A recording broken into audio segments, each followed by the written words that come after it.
Traveler, Paimon. It's been a while. As it happens, there is a letter here for you. One moment. Here. A letter? From who? Dear Diary, I'm Kale. I work as a trainee forest ranger under my master, Tainari. I'm also studying at the academia. I've been getting better and better at reading lately. Mr. Alhaitham says that the written word is a crucial medium for exploring the world and understanding oneself. That's why I decided to start this diary. That said, what should I write about? Things are pretty quiet in Sumeru these days. Life is good. Every day is a fulfilling and happy one. When I think back to the days when I suffered from Elazar, or way back to when I was injected with God remains, I am in a much better place now. I hope it stays that way forever. I'll leave it there for now. Master said he'll take me shopping in Sumeru City today, which is great, because I've been meaning to visit the toy seller at the Grand Bazaar for a while now. Kale, time to go. Yes, Master! Huh?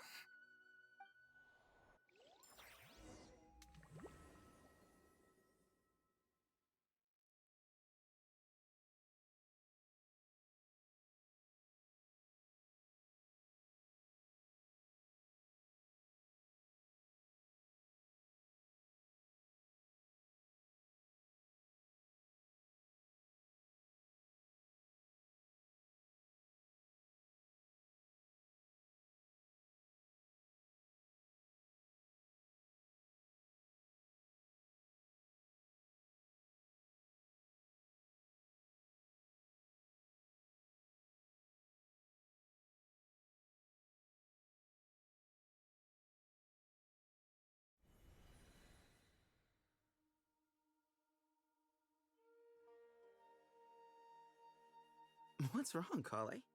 Is there something on my face? No, sorry. I didn't mean to stare. Did Master Tainari send you to pick me up? Master Tainari? What are you talking about? Tainari is the General Mahamatra. He's probably busy arresting criminals in Sumeru City. I mean, if that's what floats your boat, I can introduce you, but... Wait, Master Tainari... You mean that guy who sounds like you've been getting... What's going on? Seth, if so, it's a weird choice of prank. But anyway, Sethos doesn't look like he's joking. What is this all about? Hey, you're zoning out again. I'm gonna buy some tools for the Rangers. Why don't you stretch your legs a bit? It's been a while since you last visited the city, right? Wait! He's right. It has been a while since I last visited Sumeru City. Was it always like this? I mean, it feels familiar, yet somehow... something seems different. Is this really Sumeru City?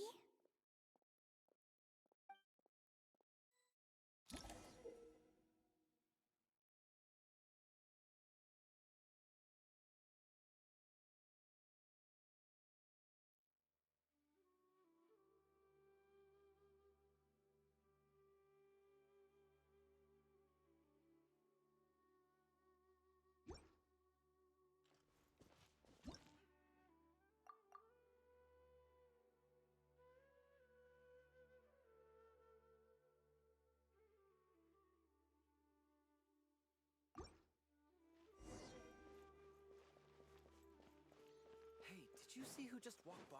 Would you like some fruit? It takes courage to How will I maintain ever peace- save enough money to buy that?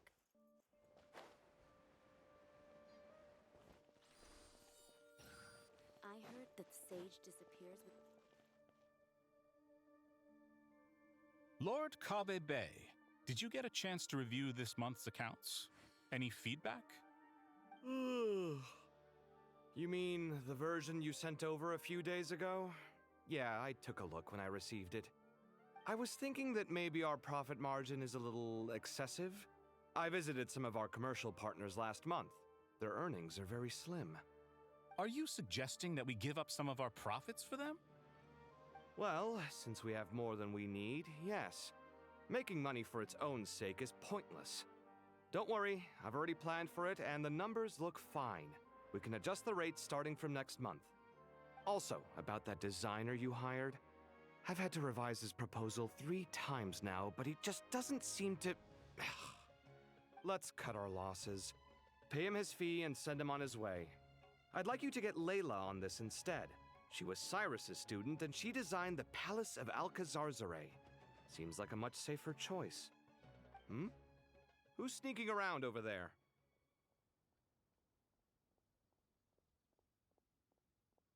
Mr. Kave? Do you recognize this person, sir? Yes, it's all right. We've met. This is Kale, Sethos' trainee. He brought her along the last time I went for drinks with him. What brings you to the city, Kale? Is your master here too? No, this is all wrong! Why is Mr. Kave saying that too? Tainari is my master, not Sethos! This can't be real. I have to ask someone else.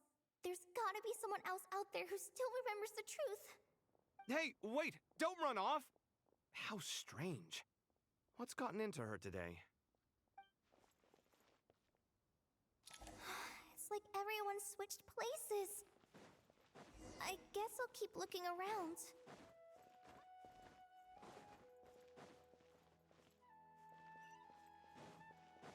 Would you like... Yeah. Students are under so much pressure. Lots of visitors today, I see. Hey, Raman. Oh, you mean a Hongar? Yeah, he got into a brawl with Shavirme on Treasure Street. He's been banned from setting up shop there for now. Seriously? Oh, well, that's a shame. I was planning to pick out some makeup for you. Oh, don't worry about it. The legendary Flame Mane discussing makeup with the Zubair Theater star dancer. Now there's something you don't see every day. Flame Mane? You know, I'm not actually sure when people started calling me that. Maybe the other Eremites thought I needed a fiercer title to scare people off? To be completely honest, I think the title would fit you better than me, Dia. You think? Can't say I've never imagined myself as a merc. If I ever give up the dancing, maybe I'll head to the desert and give the Eremite life a try. You would? Is that so strange? Oh, not at all. In fact, I've actually had similar thoughts before. If I ever get tired of sleeping out in the wild, I think I might go look for a job at the Zubair Theater. I've adored the Dance of Sub-Zeros ever since the first time I saw you perform it. If the chance ever came up, I'd love to try it out on stage for myself. Really? If our manager Sataria heard you say that, she'd hold you to it. Probably grab you by the sleeve and never let you go again. Hey, when that day comes, I'll do your makeup myself. How's that sound? Sure. If the day comes, I'd be honored.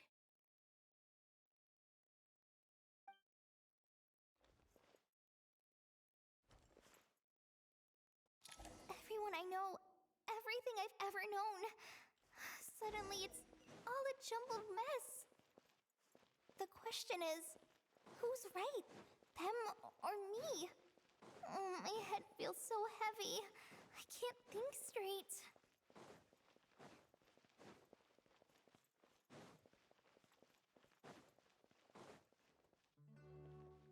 Mahamatra Tainari, we've apprehended the suspect. They say that the fool is prone to blind faith, but the wise man is not immune to it either. Siraj, do you have anything to say in your defense? Tainari, you were the one who turned the sages against me. Just a few words of caution from you was all it took to destroy my research. And now you're trying to stop me again? You should know that mechanical— That's enough. I'm not in the mood, Karina. Yes, sir. Next on the agenda is... Master? What is it? Wait, did Professor Zahahati send you? She's been encouraging me to take on an apprentice. Might be getting a bit ahead of herself there, though. No, Master! It's me! Kale! Listen to me. Something really weird is going on in Sumeru City. It's like everyone's identities have switched around. You're not the General Mahamatra. You're a Forest Watcher.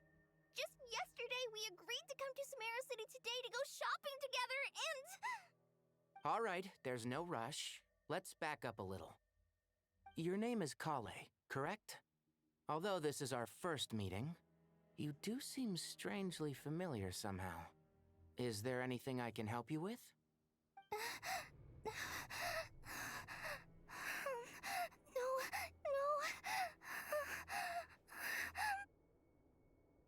Master!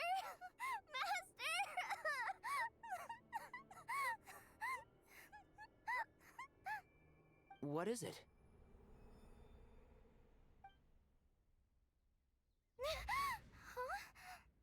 Did you have another nightmare? I've told you before, when you're tired, lay down on your back in bed and get some proper sleep. It's much better for you than napping on your front. Poor posture obstructs your breathing, which can lead to all sorts of weird dreams. Now, we're supposed to go shopping in Sumeru City today, remember? Cheer up. I'll take you to Hushang's. I heard he's got some new toys in stock. Go wash your face, take some deep breaths, and when you're ready, we'll head out. Okay. Thanks, Master Tainari. So it was just a dream. And yet, dreams can sometimes be a warning of things that will soon come to pass. Who said that? That dream felt unusually real, didn't it? Here's my suggestion. Since you're heading into Sumeru City anyway, you may as well tell Lesser Lord Kusanali about everything that happened. And just to be on the safe side, I think you should also inform your 2 traveler friends who once helped save Sumeru. I'd write them a letter if I were you. Time is short. A storm is coming from beyond the bounds of fate.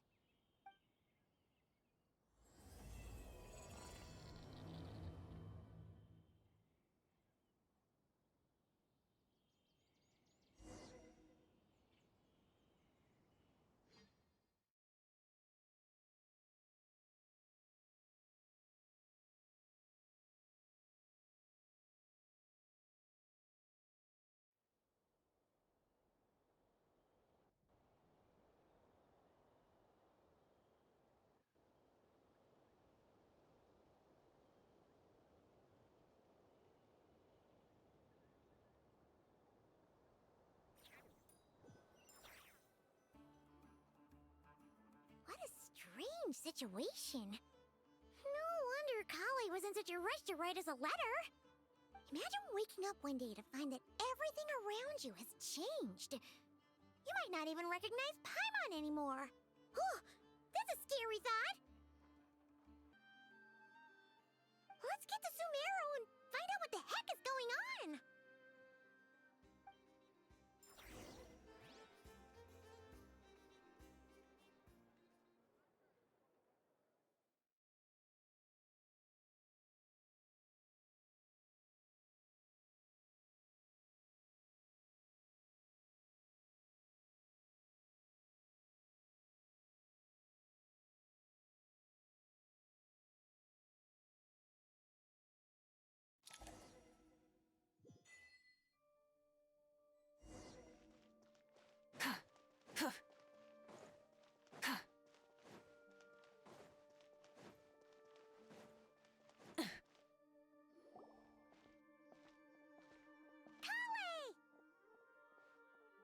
Traveler! Paimon!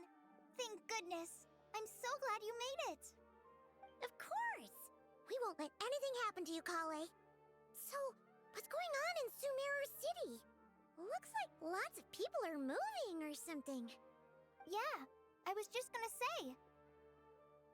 After I wrote my letter, Master and I went to Sumeru City and told the Dendro Archon everything that I experienced, from start to finish.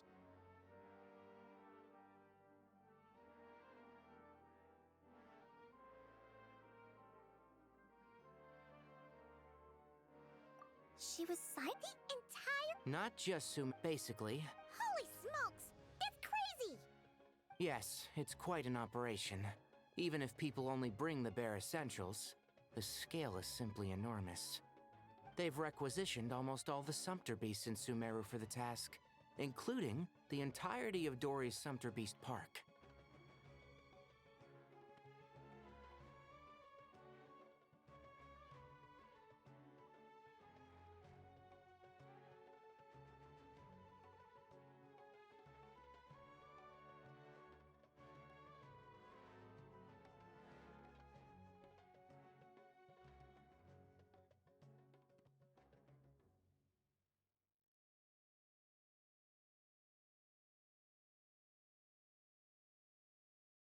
The Dendro Archon said that what Kale experienced was not a dream, but a warning. After our meeting, she immediately summoned the 6 sages to analyze the situation and discuss countermeasures. They concluded that the events seen in the dream are very likely to become a reality, and that an unknown danger is rapidly approaching. Oh, please keep that to yourself. We don't want to cause widespread panic. The official reason they've given is a large-scale renovation of the rainforest ecosystem. People are skeptical, but there haven't been any major incidents. So far, at least. The Dendro Archon seemed really worried when we spoke to her. She said you can go visit her in the Sanctuary of Surasthana when you arrive. She also said she'd hold out until the very end. Tighnari? Kale? You got a minute? I need a hand here. One moment, I'll be right there. As a forest watcher, I've been tasked with assisting with the relocation work. There's a lot to be done, and they need all the help they can get. This will be the final group of evacuees from Sumeru City. While they're away from home, they'll be heavily reliant on outside help. Thank you for coming in our time of need. As you can see, another crisis is upon us. Excuse me, sorry to trouble you, but could you help an old man find his medicine? It's buried somewhere in my luggage. Where's my mom? Where did she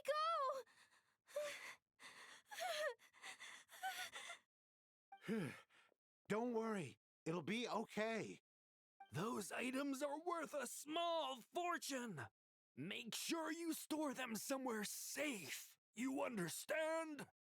I bet you thought you'd get away with this in the chaos, huh? Guess again. No petty thief gets past me.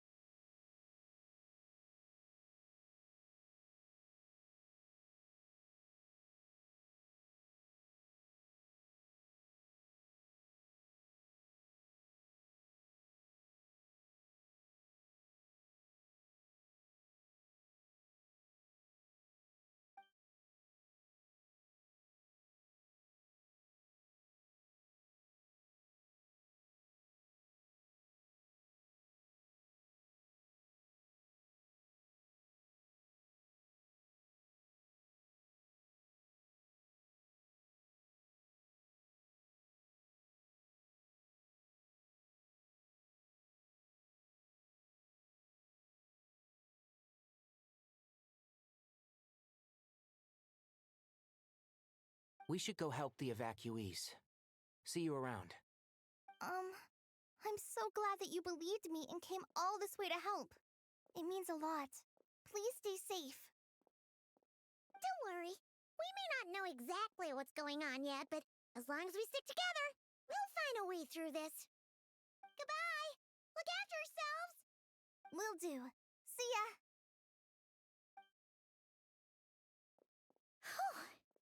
Paimon's not sure how she found the words to comfort Kale because, honestly, she's kind of nervous herself. Let's head to the Sanctuary of Surasthana and see Nahida.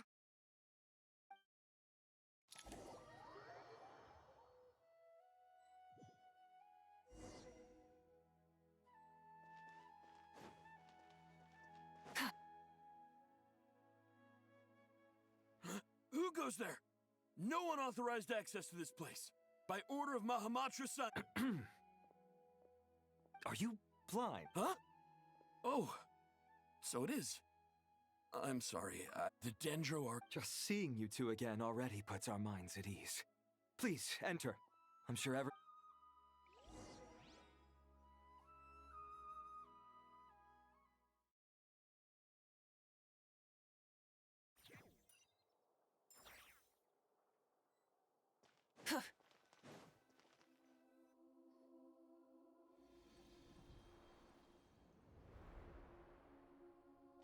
Traveler, Paimon, you made it.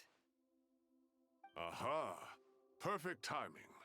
Reliable helpers like you are just what we need right now. Oh, it's good to see everyone again.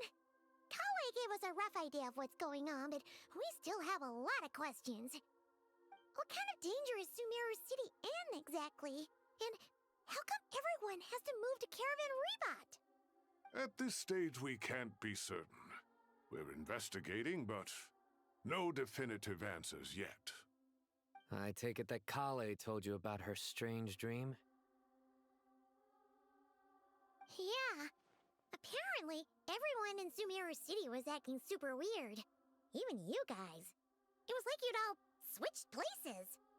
That's right. Kale and Tainari reported the situation to the Dendro Archon.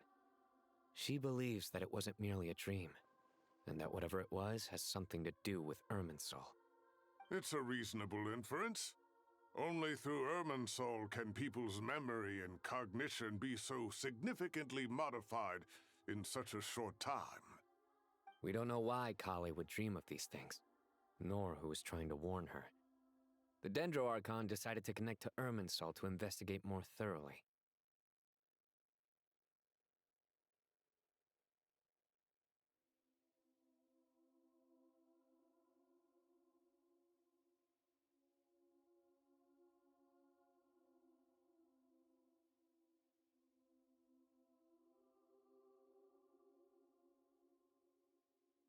Irminsul is connected directly to the ley lines. The tree serves as a central hub where the ley lines converge, and its core function is to record and store the world's knowledge and memories. But something has gone awry, severely compromising the performance of this core function. Information is bottlenecking inside Irminsul, hampering the ley lines' flow. If this continues, new information will languish unrecorded, with existing records thrown into disarray. In short, the souls of the dead will be stranded, while the living have their sense of reality warped. In the long run, Kale's dream could well become a reality. And that's just the beginning. There's no telling what other nightmares could end up coming true.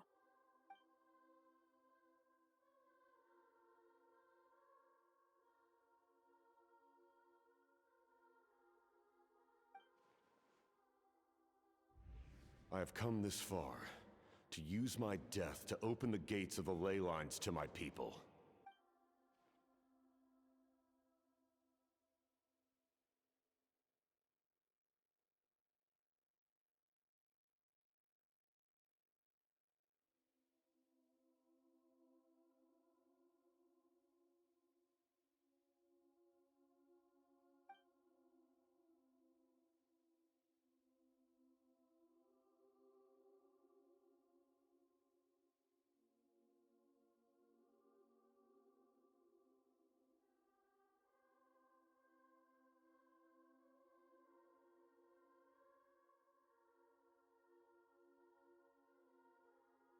Faced with a growing backlog of information, the Dendro Archon decided to connect herself directly to Irminsul and take over the recording and processing function herself. But it is an almost impossible task. Individual brains aren't equipped to deal with the sheer volume of knowledge and memories involved. All that information flooding in at once would instantly fry any human mind. And for a god, even for a god, the suffering must be unimaginable. The Dendro Archon's power originates from Irminsul. Any issue with the tree itself takes a toll on her to begin with. On top of that, she's subjecting herself to the grueling task of processing all that data. It must be torture for her. And despite all of this, She is somehow finding the strength to investigate the Irminsul situation from within and send us her findings. I finished analyzing the latest data. Looks like our working theory was wrong. There's no signs of Irminsul having been attacked from the outside. So it's internal then? Some sort of disease, perhaps? No. I've spent half my life studying the ley lines. If Irminsul malfunctioned this easily, the world would have met its end long ago.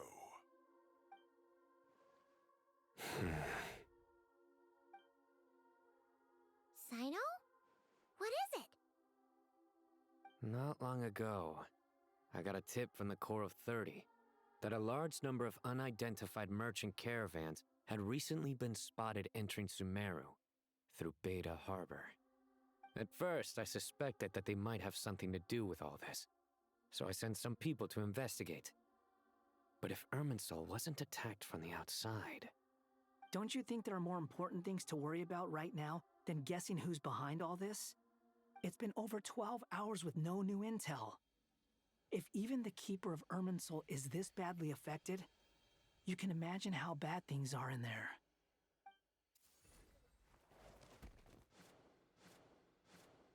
Dendro Archon.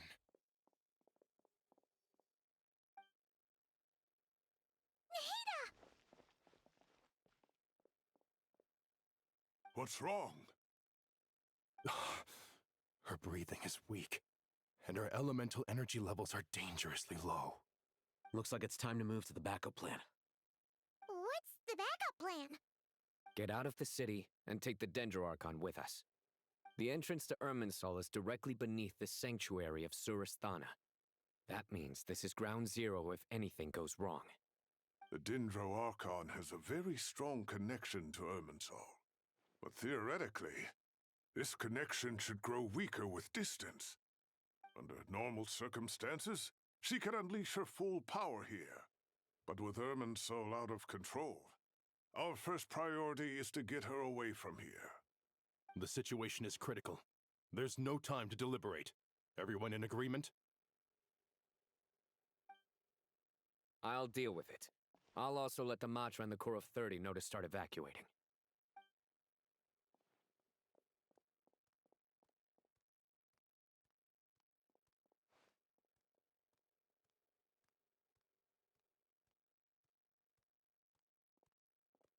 Let's go. No sense grieving when there's nothing more we can do. Agreed. We'll be back as soon as this is over.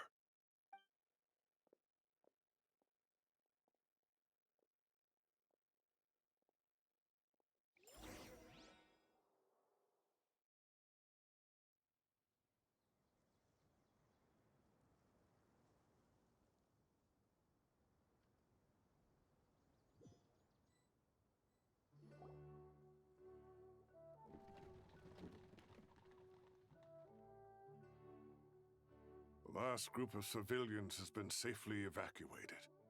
Dendro Archon's carriage will travel with them. Sino and Hat Guy will protect the convoy.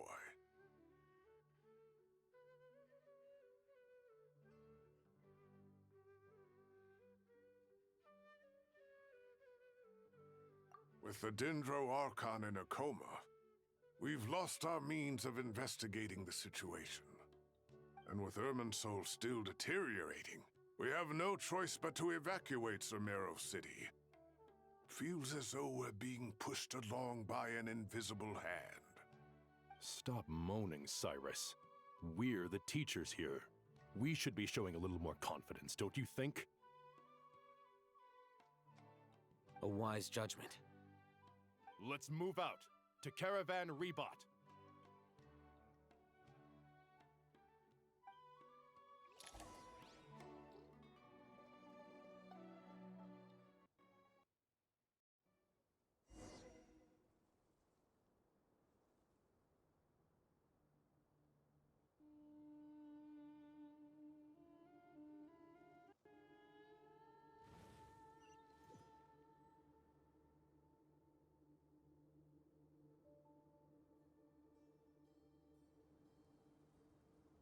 Sir, All units are in position.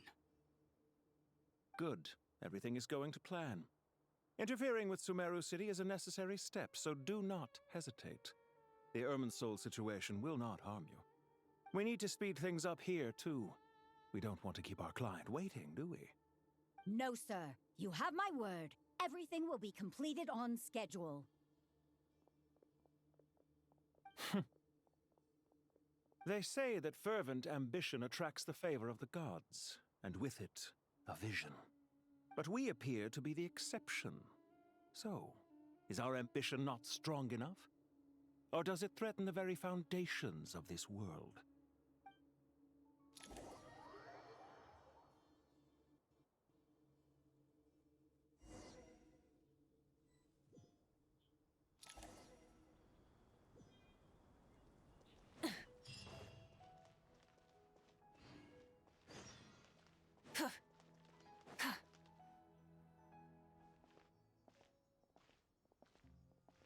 How is the Dendroarchon?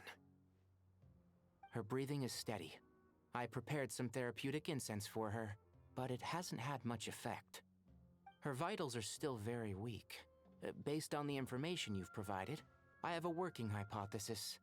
Her condition is partly due to Irminsul's influence, and partly due to a physiological imbalance caused by the rapid depletion of her power. Elemental energy usually flows through the body at a relatively constant rate. The body grows accustomed to this rhythm, so when it's thrown out of balance, physical symptoms will appear. Is this similar to the ley lines? Overloading and withering both directly affect their vitality, potentially causing irreversible damage. Correct.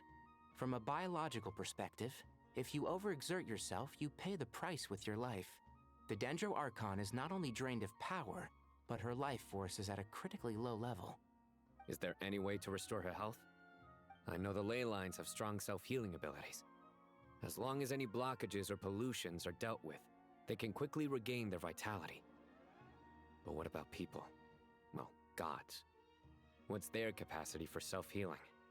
Before we think about that, there's a bigger predicament to resolve. Restoring the Dendroarchon's power requires us to heal Irminsul first. But that will be extremely difficult without the Dendroarchon's power. Paimon's already getting lost here.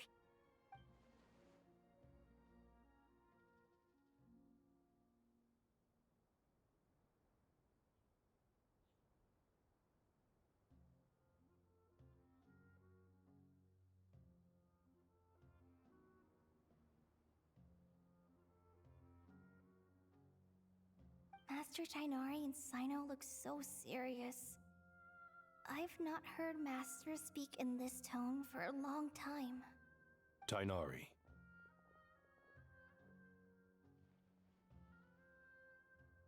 Master Nephis, sages. Tainari, haven't seen you in ages. Have you gotten taller? Or did your ears get longer? Hopefully the former, Uncle Baladuri. Sino, where's Professor Cyrus? I thought he'd be with you. He went out into the wild to investigate the situation. He said that the Irminsul anomaly will likely start to affect the real world soon. He shouldn't be trotting around alone at his age. Which way did he go? I'll look for him later.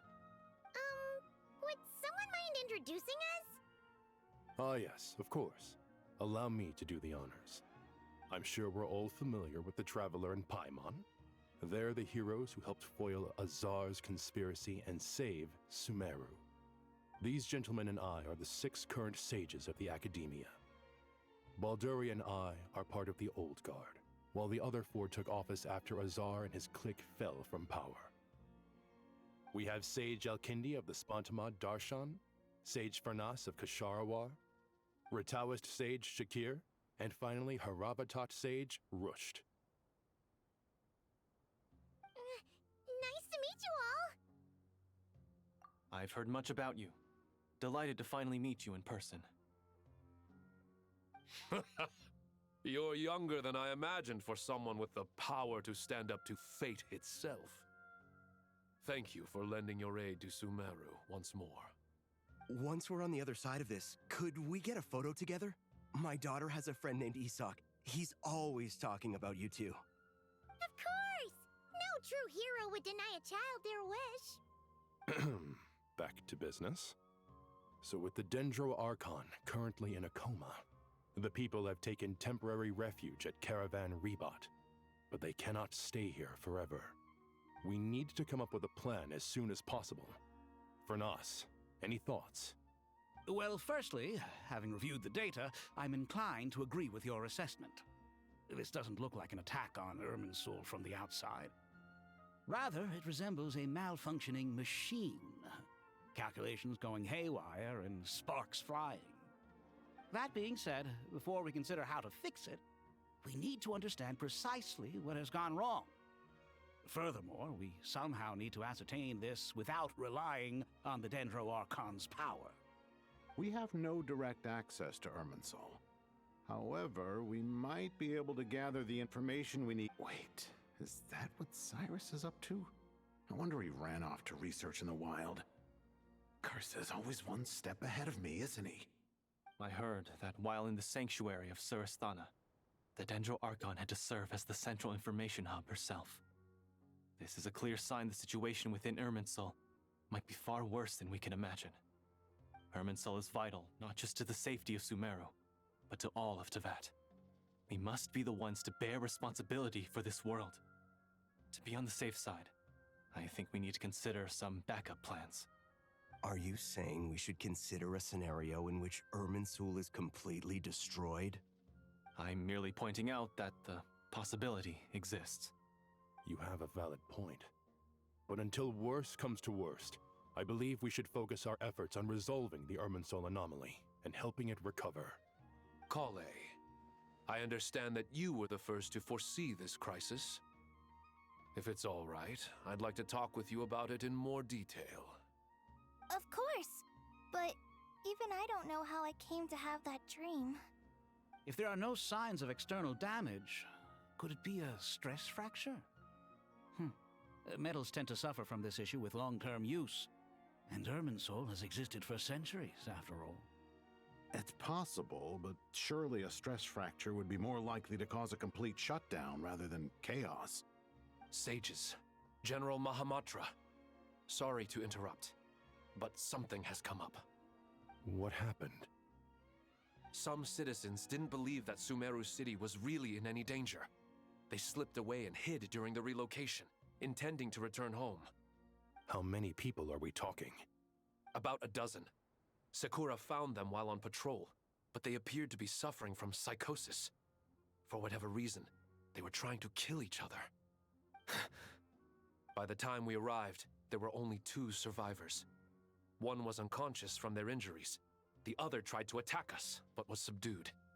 Where did this happen? Near Yasna Monument. That's not far from Caravan Rebot. Master. I know. The Irminsul anomaly is beginning to have effects in the world. I didn't expect it to spread to Yasna Monument so soon. It almost feels like we're being chased relentlessly, with no time to catch our breath. Sir Cyrus said the same thing. He sent me back to report in, while he continues investigating. I'll go join him.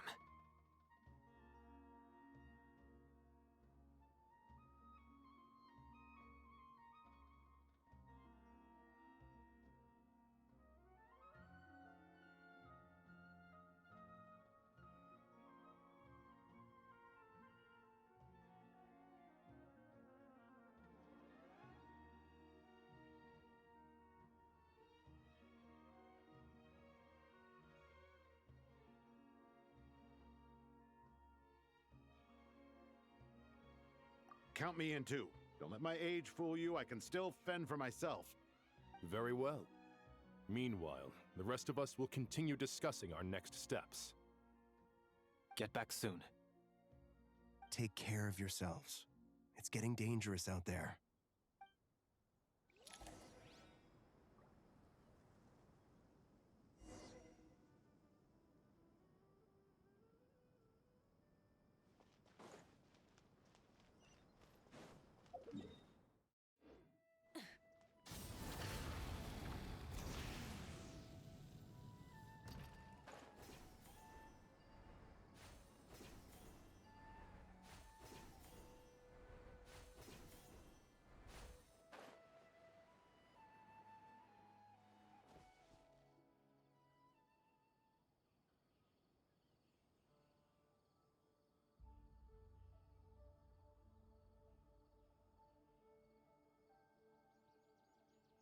Please, don't go any further.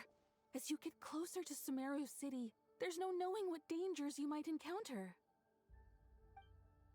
So this is our mentally disturbed man? I'm going to gut you all!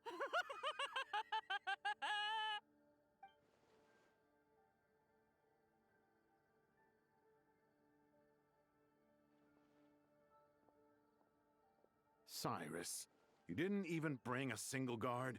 Do you think you're some sort of warrior? It's fine. Come here and look at this. Oh, it's... That's right. Flowers that bloom from openings in the ley lines, indicating some sort of anomaly. I don't believe I've ever seen a color like this before. Did you discover it nearby? Not just here. Way over there, too. They're everywhere. There's even more in that direction. How did you ascertain the situation further ahead? Didn't you just say that we can't go beyond this point? Yes. This area is relatively safe so far. But if you continue forward, delusions will start afflicting your mind. However, some vision-bearing mercenaries were able to maintain their sanity a little better. They're the ones who brought back news from further afield. Sino, do you remember the class I taught on dissecting ley line blossoms? I do, Professor. I received full marks in that course. Good. After all these years, it's time to put that knowledge into practice. There must be anomalous information hidden within these blossoms. Alkindi, I'll need your help as well. Been a while since we worked on a project together, hasn't it? Sure has. Well, what are we waiting for? Let's get to work. Anything we can do to help? Will you need my help?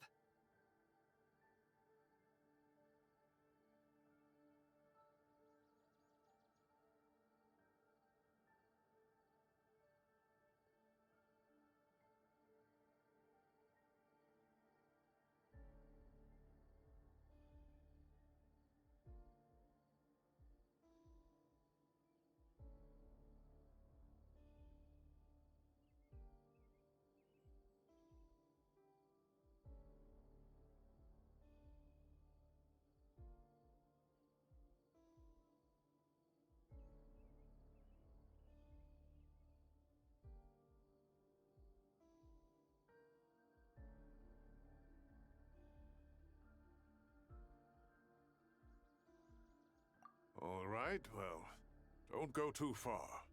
There's too many unknowns at this stage. Let's regroup at Caravan Rebot later. Don't worry if you don't show up. I'll come and find you.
That should be the heart of Oasis. All we need to do is the damage it suffered internally will also slowly begin to heal.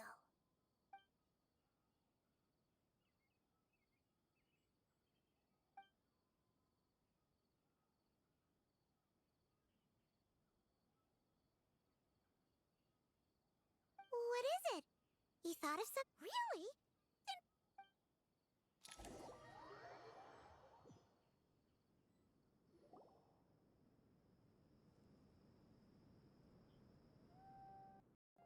Phew. Glad to see you've returned safe and sound. Any longer and we would have gone out looking for you. Well, this is a nice surprise. Paimon We've made some progress, so let's start by giving you and Paimon a quick update. By dissecting the ley line's blossoms, we've been able to deduce that although Irminsul is experiencing an anomaly, it has not completely rejected access from the outside. The Dendro Archon has the power to connect to Irminsul, but there's also another way. I assume you recall the devices everyone was wearing when you first arrived in Sumeru? Devices? Oh, wait. You mean... The Akasha terminals? That's right. Of course! It's been so long, Paimon almost forgot all about the Akasha. Wasn't it shut down, though? Yes, but although the system isn't currently operational, the technological infrastructure is all still there. And it turns out that a certain someone gets so bored at work that he's actually read through every single one of the instruction manuals. No prizes for guessing who that was. If praising others is that embarrassing for you, you can simply spare yourself the ordeal.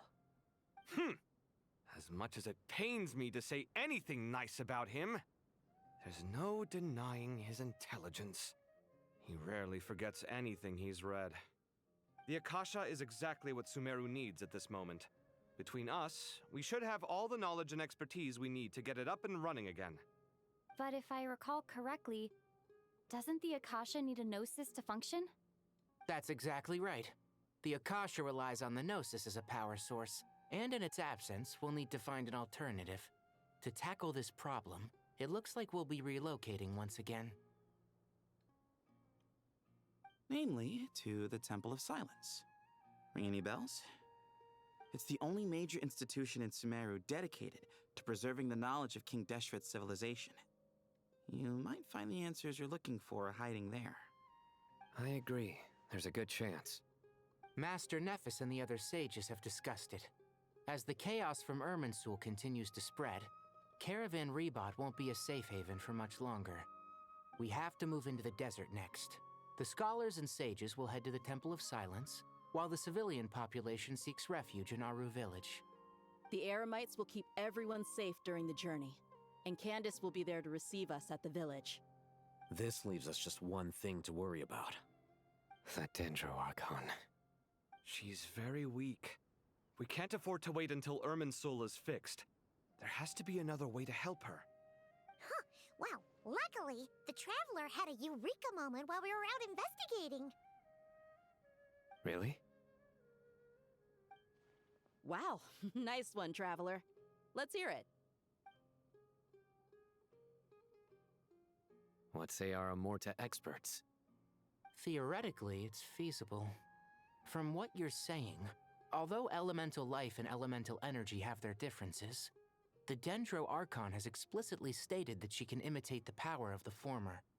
In which case, as long as Apep is willing, she should be able to convert her own power into a form that the Archon can use.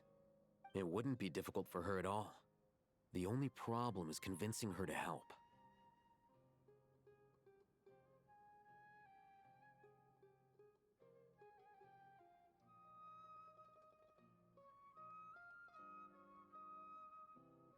Yeah! Even though she wasn't exactly friendly the last time we met, she didn't refuse to talk with us. When she realizes the danger that Nihida is in, surely she won't turn a blind eye to it. Well, hopefully not. Either way, we're not exactly spoiled for choice here. Hey, it's better than having no options at all. I agree. Without Irminsul's aid, the legendary Dendro dragon Apep may well be the only living thing in Sumeru who can help our Archon recover her power. There's no time to lose. I'll bring this proposal to Master right away. If he and the other sages agree, we'll split into 3 teams. The academics will go to the Temple of Silence to look for a solution to the Akasha problem. The Eremites will escort the civilians safely to Aru Village, and the Traveler and Paimon will take the Dendro Archon to see a pep. There's still a long road ahead, and no knowing if we'll make it. But at least we have a direction now. I'll take it over floundering around in confusion. If there are no objections, then let's proceed. But before we adjourn, I would like to leave you all with some parting words. No matter the distance between us, there will always be an invisible force tying us together. May the bonds forged in the past shine bright like stars and open a new path before our feet. Huh. Is that from King of Invocations? No. This one's from King of Invocations, the sequel. What's the difference? The sequel's much cooler. Couldn't agree more. Well, it was very apropos. Once this is all over, I'll give everyone a copy of King of Invocations and the sequel to show my gratitude. Come on, let's get moving.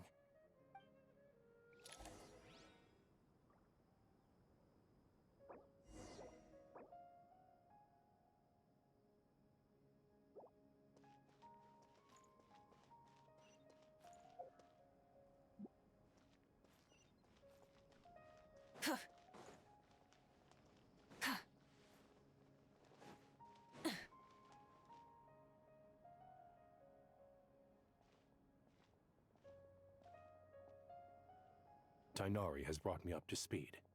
I approve of your plan of action. But we can't proceed with everything right away. The people need to rest. For many of them, this will be their first time in the desert, so we'll need to find additional personnel to help escort them. You two, please go on ahead with the Dendro Archon. Let's rendezvous at the Temple of Silence later. No problem. We got this. Words can't express my gratitude. So let me just say, I hope everything goes smoothly for all of us. Goodbye for now. All right, let's get going. If Paimon remembers correctly, the last time we saw a pep was in... Traveler, Paimon. Could I borrow you guys for a moment? It'll only take a second. Kale, what's the matter? Well, the thing is, Master Tighnari once told me, after you raise a problem, you should think about how to resolve it. But ever since I had that dream, I feel like I haven't been of any help at all. I tried my best to keep up with the conversation, but there was so much new information, I couldn't take it all in. So, I just wanted to ask, do you have any tips for me there? Paimon knows exactly how you feel. But fear not, everything you need to know is right here in Paimon's notes. Sumeru chapter. It's got tons of info about all the things we've seen and heard on our adventures. Some parts are a little simplified, but hopefully it all makes sense.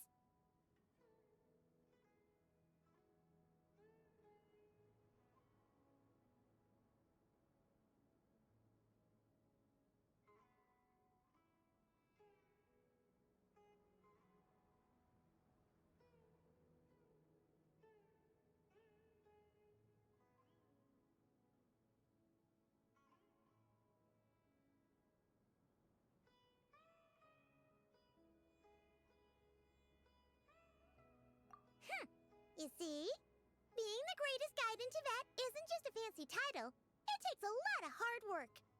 Paimon doesn't always understand the things you're talking about with other people. Whenever that happens, she notes down the confusing parts and goes over them in her own time. This is perfect. Could I borrow it? Sure. Matter of fact, you can keep it if you want. Paimon has another copy. The spare copy was originally meant for the Traveler. Paimon used to worry that one day she might not need a guide anymore, so she wanted to have a gift for her, in case we ever parted ways. But it doesn't seem so necessary nowadays. We have so many more places to see together. One copy will be enough for both of us. Thank you so much. But still, these are your treasured memories. I think I'll make my own copy and then return the original to you. Anyway, that was all. I won't keep you any longer. Have a safe trip. See you again soon. See ya! Alright, time to bring the Hida to see a Pep. Let's hope that old grouch is in a negotiating mood.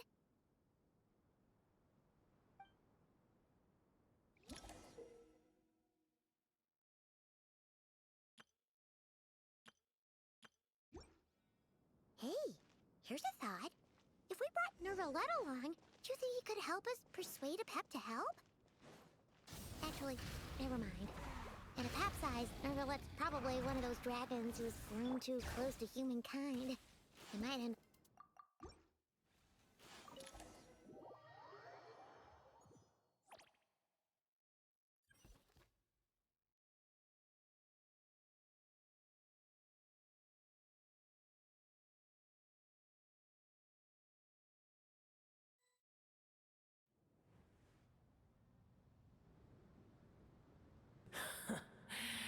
I had a feeling your kind might come calling. The ley lines are in disarray. Something is...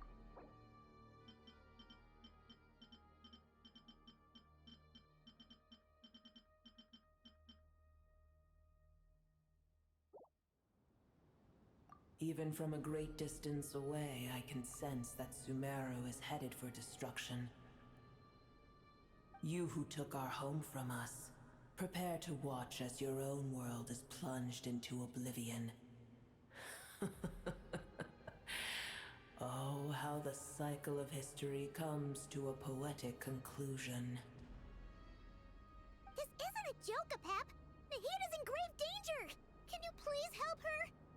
Is she now? Then do explain. Be not mistaken. The fate of Sumeru is of no concern to me. I am neither the god of this land nor its guardian. I may have given my tacit agreement as your kind built homes here and multiplied for generation upon generation. But that does not mean that I bear any responsibility for Sumeru. Tiny boor, puny humans. The age of the dragons ended long ago, and the world that replaced it is under the dominion of the heavenly principles. In choosing not to side with your enemies when the heavenly principles' rules began to relax, I have been merciful enough. Do not forget that I have no love for this world you hold so dear. Be not mistaken. The fate of Sumeru is of no concern to me. I am neither the god of this land nor its guardian. I may have given my tacit agreement as your kind built homes here and multiplied for generation upon generation.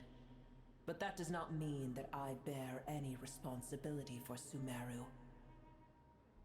Tiny boor, puny humans. In my eyes, all of you are but intruders who followed in the wake of the heavenly principles. I am not obliged to be your savior. The age of the dragons ended long ago, and the world that replaced it is under the dominion of the heavenly principles. In choosing not to side with your enemies when the heavenly principles' rules began to relax, I have been merciful enough. Do not forget that I have no love for this world you hold so dear. Be not mistaken. The fate of Sumeru is of no concern to me. I am neither the god of this land nor its guardian. I may have given my tacit agreement as your kind built homes here and multiplied for generation upon generation. But that does not mean that I bear any responsibility for Sumeru. Tiny boor, puny humans.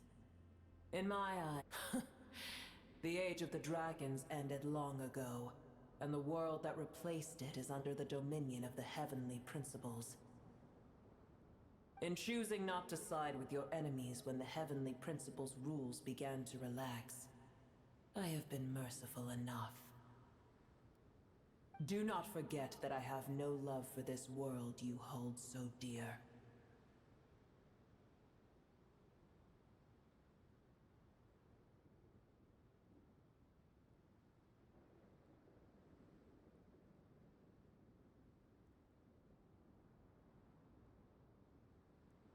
Be not mistaken. The fate of Sumeru is of no concern to me. I am neither the god of this land nor its guardian. I may have given my tacit agreement as your kind built homes here and multiplied for generation upon generation. But that does not mean that I bear any responsibility for Sumeru.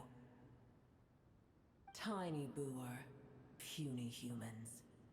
In my eyes, all of you are but intruders who followed in the wake of the heavenly principles. I am not obliged to be your savior.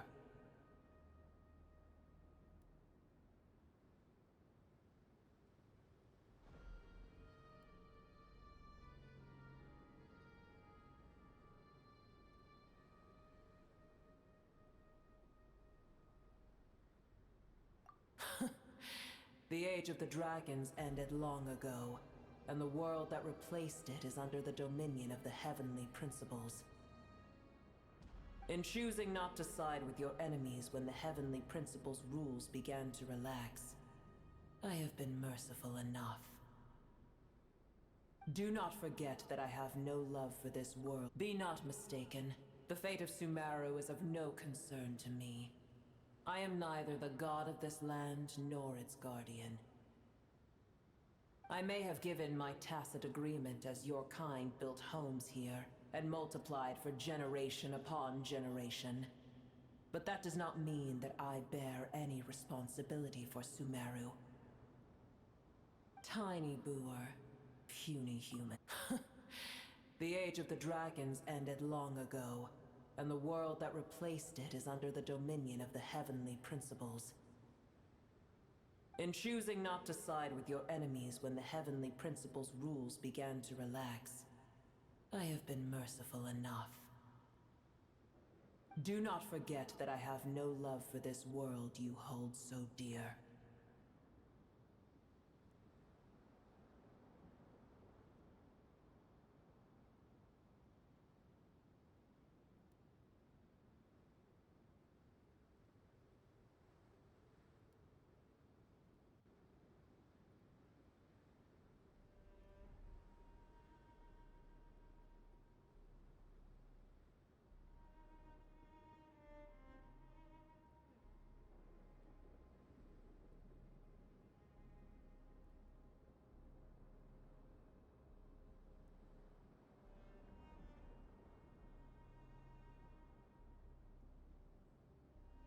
Be not mistaken. The fate of Sumeru is of no concern to me. I am neither the god of this land nor its guardian. I may have given my tacit agreement as your kind built homes here and multiplied for generation upon generation. But that does not mean that I bear any responsibility for Sumeru. Tiny boor, puny humans. In my eyes, all of you are but intruders who followed in the wake of the heavenly principles. I am not Apep, if you truly despise gods and humans so much, well, after the great humiliation of being helped by a god in the past, shouldn't you be jumping at this chance to balance the scales? Now that is a compelling reason. When El Ahmar plotted against me and I was tortured by forbidden knowledge, it was Boor who saved me from agony. And though I regard with shame the pity of my enemies, to receive aid without repaying it would likewise tarnish a dragon's dignity. Oh, tiny boor, puny humans. Just this once I shall deign to show you the true power of dragonkind. Whoa! It's happening again! We're gonna get sucked in!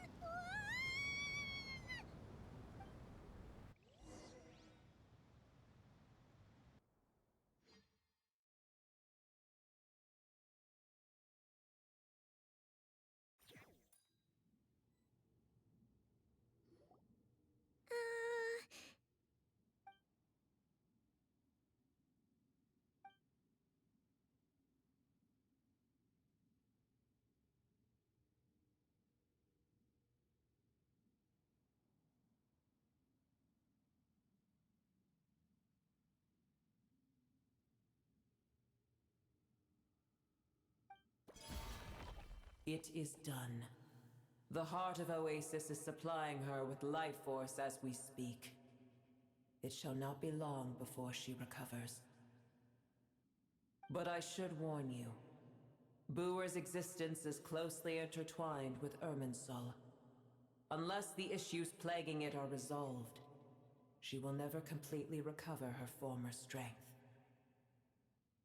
Oh, thank you. Spare me your words of gratitude. You may also spare me your feigned concern.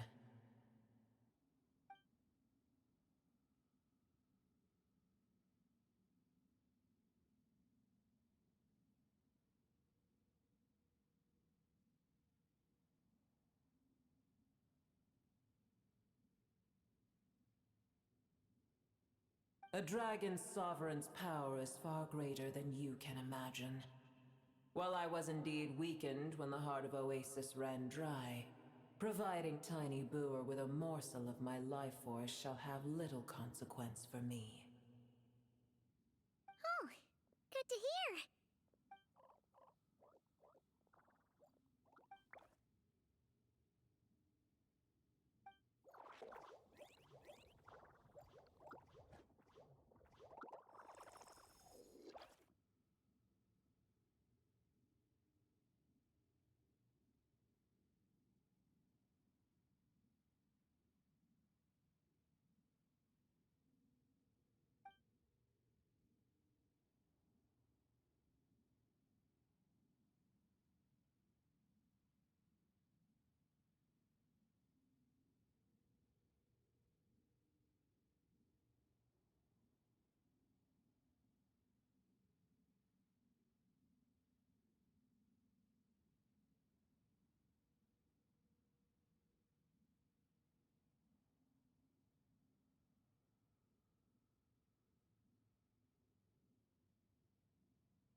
Ever held in high favor, I see. Oh, well, you know. The compliment was sincere. Simply accept it.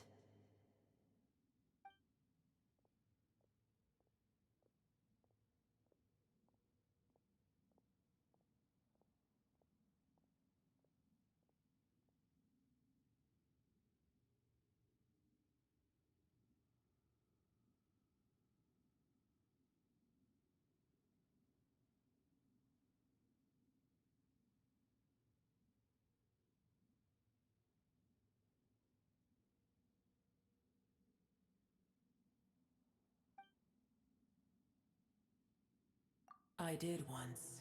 That tree was not planted by the heavenly principles. Irminsul existed before they ever arrived in Tevat. What? There was a time when it belonged to Tevat, to dragonkind. Its appearance and function then differed greatly from today.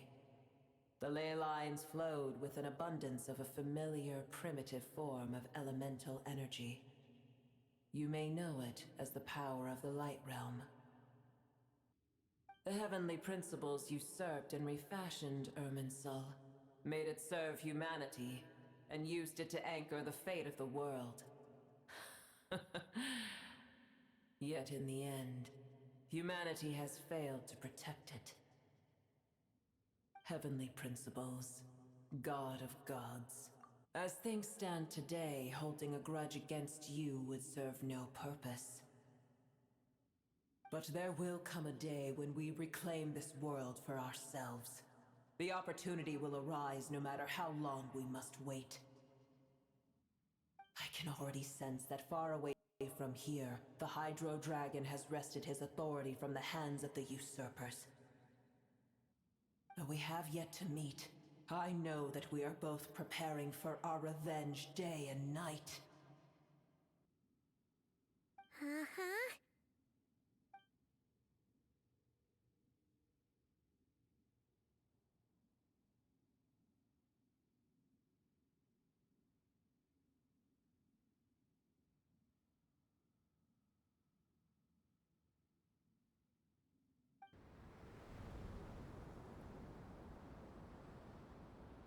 hear a great disturbance out there. Huh? What is it? Sandstorms come. The Jinn.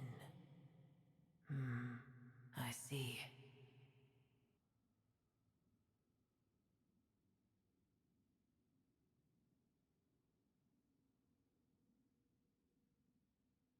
Another calamity approaches. You both seem restless. Let us part ways here.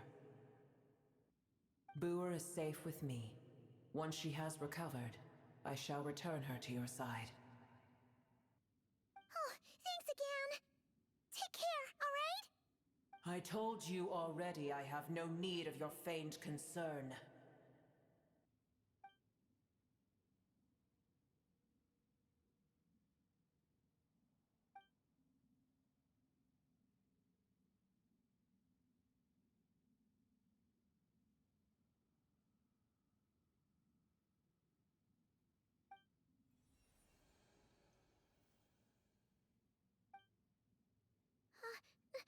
Nahida? You're awake! Are you okay? Cease your interrogation. Yes, she awoke for a brief moment, but she has now lost consciousness again. Take it. We shall talk more at another time.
Where the heck are we? Did you just dump us in the middle of nowhere? Wait. No. Paimon remembers now. The Temple of Silence.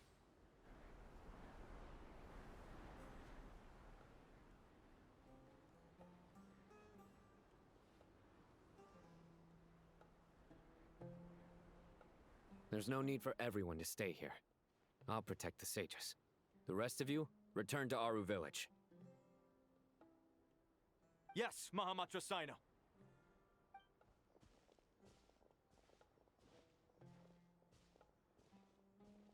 Sino! What's going on? You're back. How is the Dendro Archon?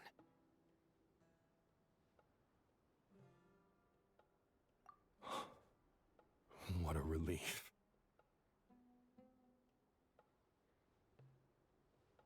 It's the Jinn.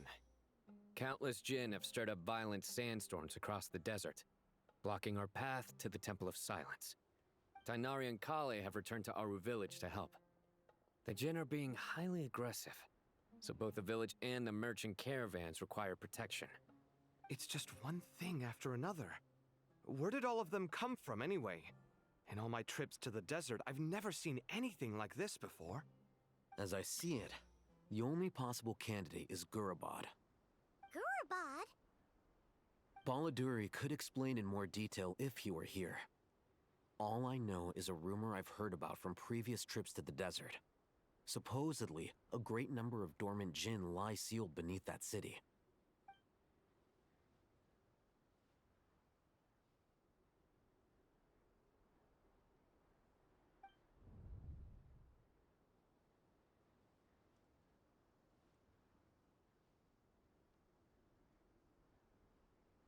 Gorabad is, for me, a fated land. I must therefore return... My master. I am sorry that I couldn't stay by your side for long, and that I could not have more time to get familiar with you. Lilipar.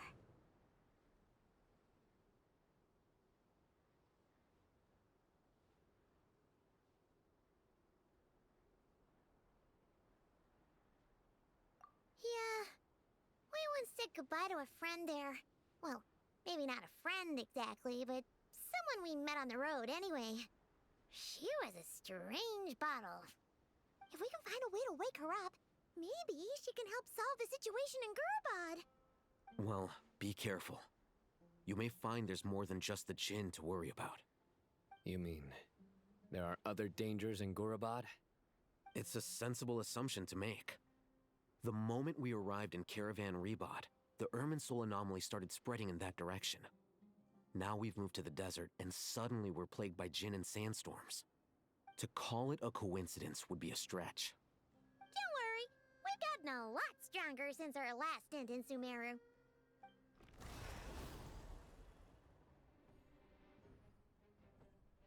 Ah!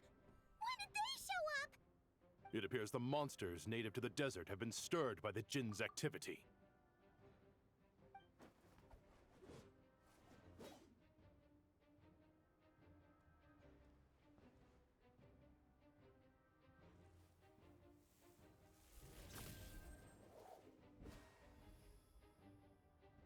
You should get going.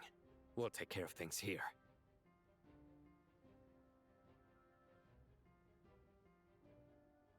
You too. Don't do anything too risky. You got it?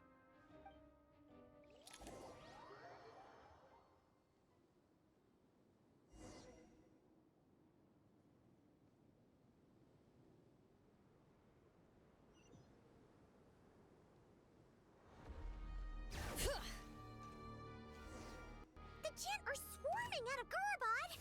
Looks like Al-Haytham was right! Let's get inside, see what's going on!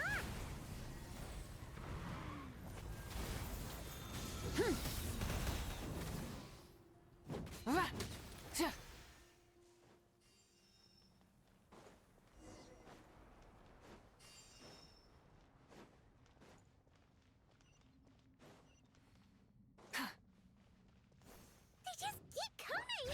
How many of these things are there? We'll never take them all out! Let's just head further inside for now!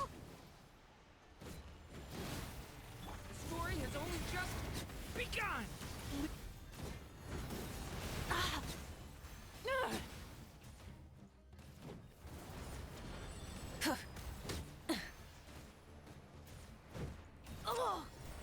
Rise with the sun! Let the mountain's veins boil! Wrath from the skies!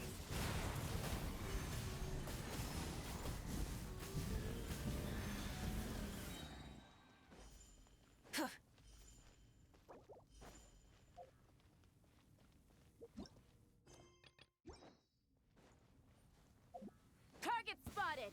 All units at the ready! The Patui? They must be using this place as a stronghold! Are they the ones behind all this?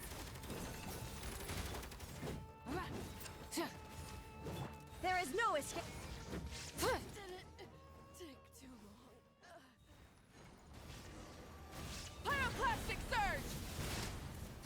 Fighting Jinn with one hand and Patui with the other? This is pure chaos! Bring it! Letting brave names echo! Light of the blazing sun!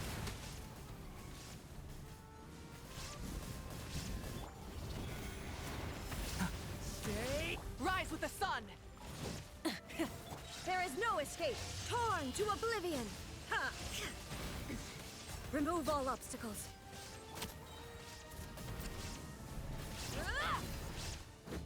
Hear the echoes of the valley! Burn it down! Pyroclastic surge! Incinerate!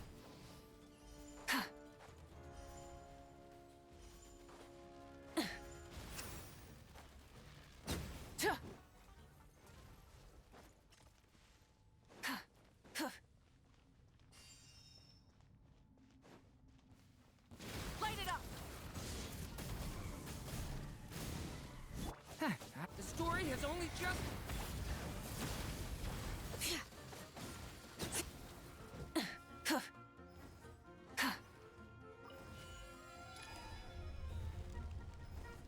Do you see that strange machine? Paimon has a sneaking suspicion that that's the thing wrecking Gurabad and setting all those dangerous Jinn free!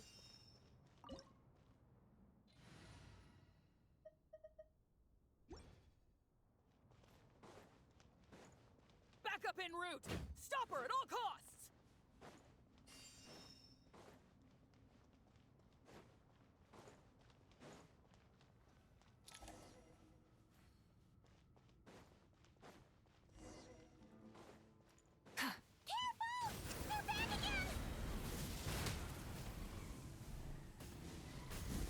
Inazuma shines eternal, letting brave names echo. Illusion shattered. Success! Nice one, Traveler! Let's keep going!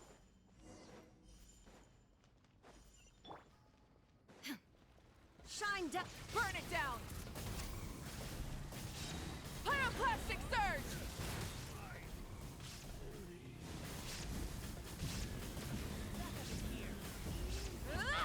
Illusion shattered. Decay! New life! Yeah. Light it up! Boop!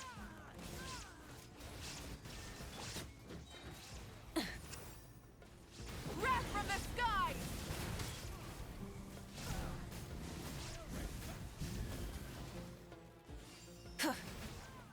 Rise with the sun!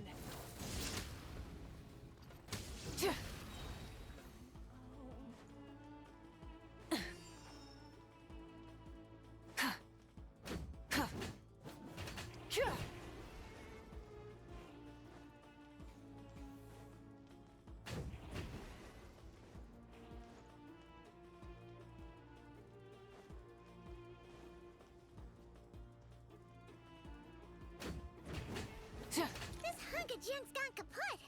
Now we can finally... It seems my subordinates failed to stop you in your tracks. Apologies, sir. There is no need to apologize. You did well to hold your ground against such a powerful adversary for as long as you did. I must commend your courage and perseverance. So, you're in charge here, huh? First the problems with Irminsul, now this mess in Gurabad? Are you the ones responsible for all this? I'm afraid I cannot answer that. I assume you aren't naive enough to expect answers from an enemy. Oh, this guy is so snooty! However you want to spin it, you're clearly involved in this somehow. So you can either start talking, or we'll have to make you talk. Let's get him! Traveler?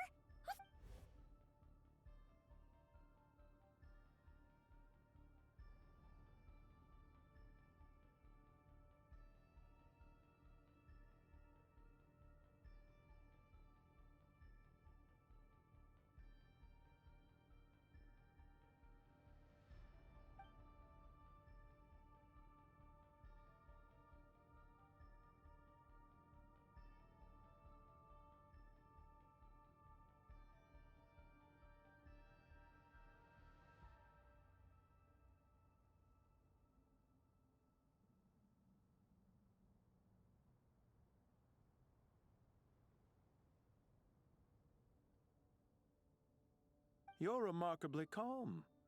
Some would act more rashly upon finding the ringleader all alone. But you keep your cool. Even as your enemy, I must applaud you. Did you show yourself just to say that? Is this you trying to take back control of the conversation?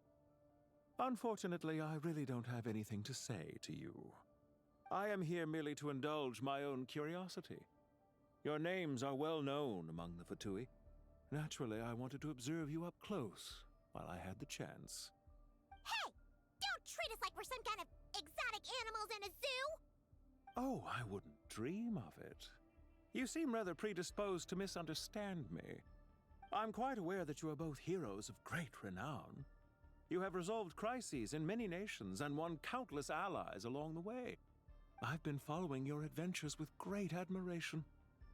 My only regret is that the trajectory of your journey conflicts with our goals. What do you mean, admiration? Sorry, but that sounds pretty weird coming from you. I don't see why. We may happen to occupy opposing sides, but there is no cause for deep-seated enmity between us. To respect one's enemy is to respect oneself. Well, now that you're observing us up close, what do you see? I've observed as keenly as I can.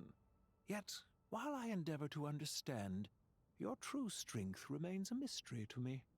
Violence is not my area of expertise either, so, you see, I would much rather converse with you like this than determine a victor with the edge of a blade. Besides, I've heard that even 3 moons in the sky fail to eclipse your brilliance. I know better than to bite off more than I can chew. 3 moons?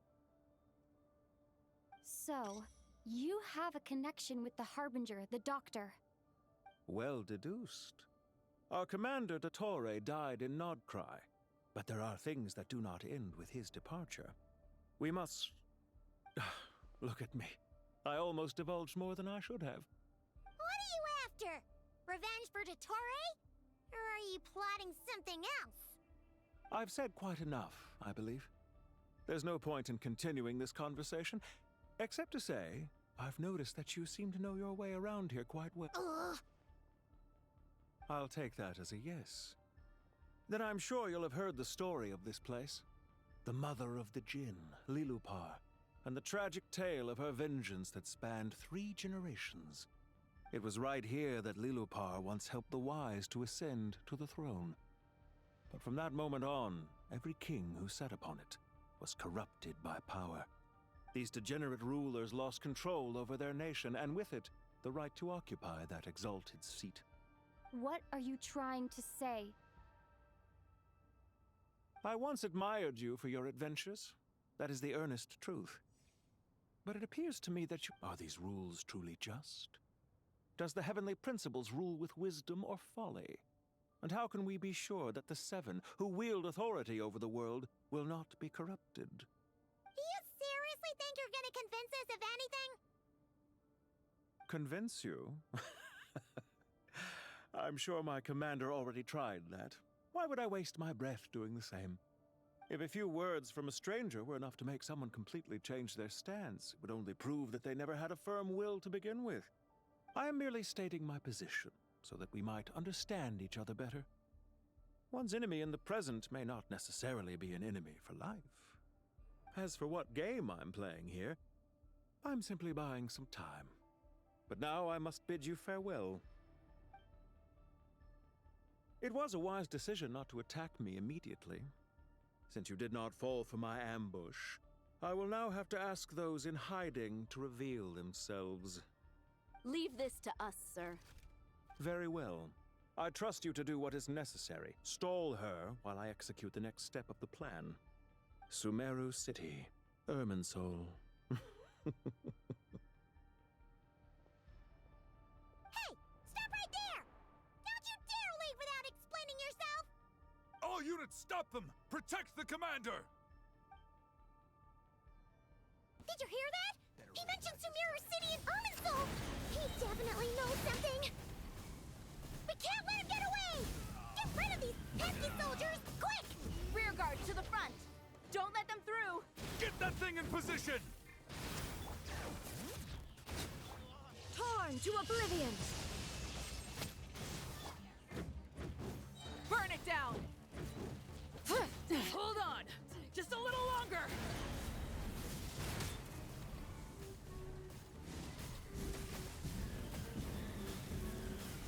Let the mountain's veins boil! We finally beat them! That mysterious guy can't have gotten far! Let's catch up with him!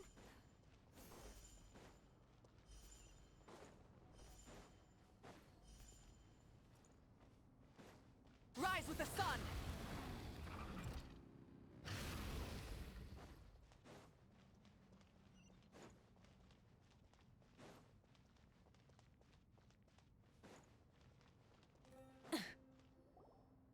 Found him! You're very persistent. Hey, you! Stop running and explain yourself! What are you trying to...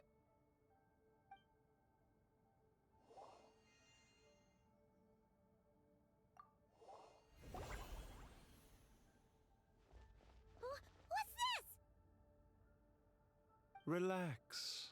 A small trap like this won't be enough to hold you. The sandstorms from Gurabad will die down soon enough, but this small window of time was all we needed to launch the next phase of our plan.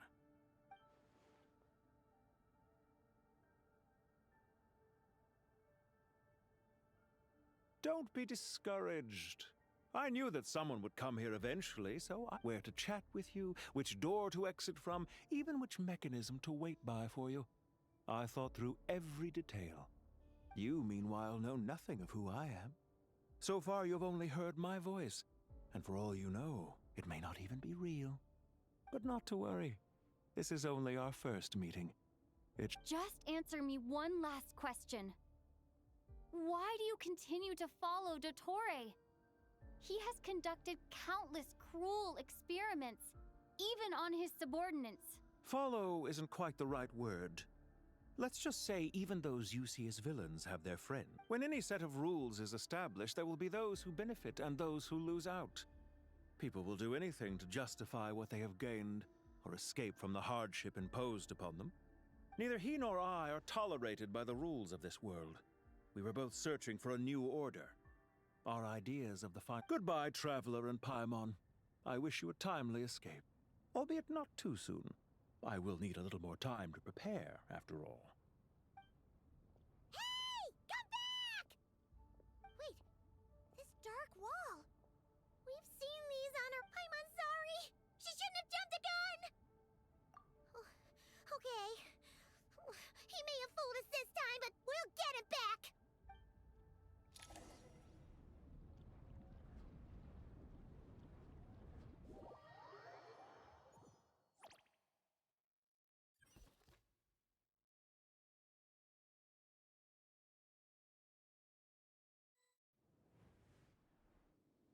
Sino and his team are guarding the north.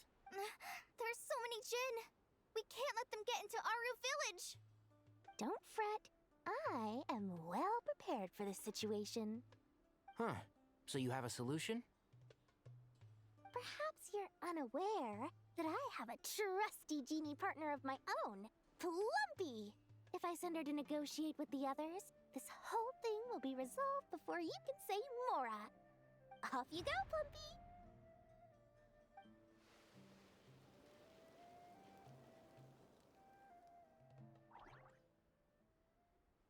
Come on, what's the holdup? 5,000 Mora.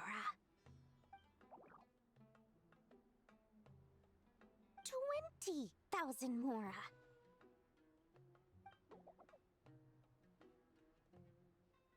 100,000 Mora. Final offer.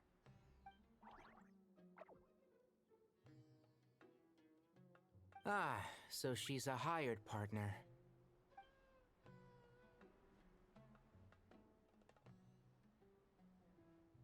Hired partners are reliable too. Plumpy here is a highly skilled negotiator. You'll see. Just a few words from her and...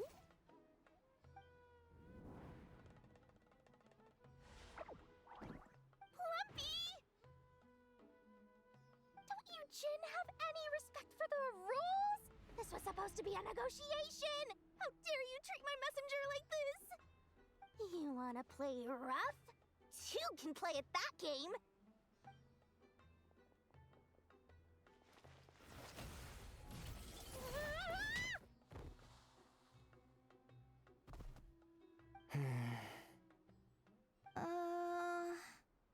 Looks like it's up to us now. Be careful, Kale. Yes, Master.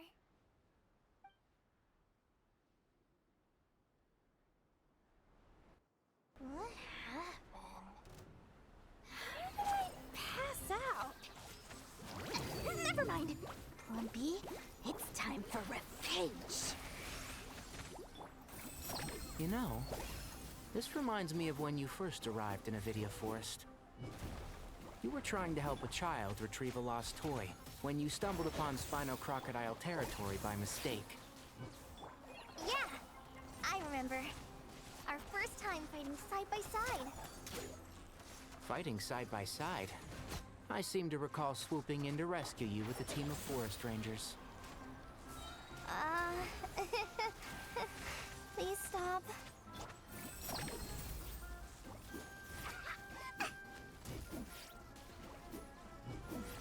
Lauren, hi! Just like we rehearsed.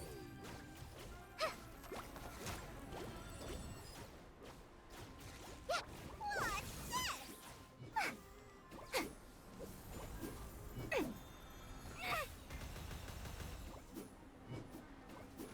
Shazam! Fly! Tackle it! Sweeten the deal!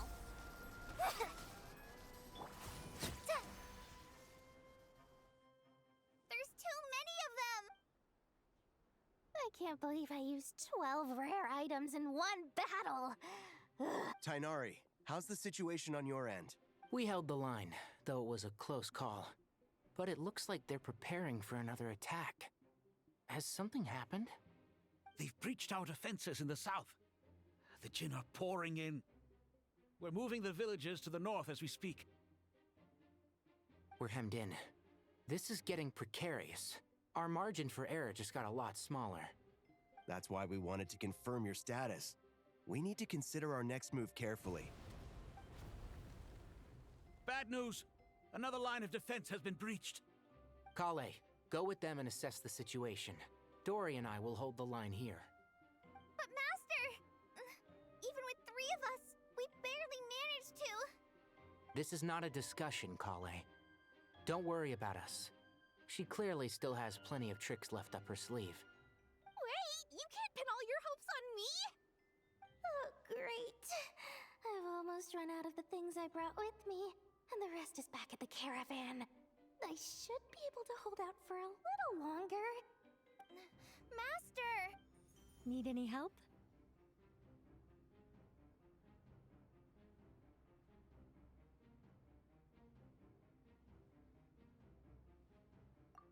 Huh? What is it, Kale? If things continue like this, it won't be long before Aru village is overrun by Jinn. I don't care. Whoever you are. The only one who can help. I am a spirit. What do you mean? Watch out! Jinn incoming! I am a spirit created at the beginning.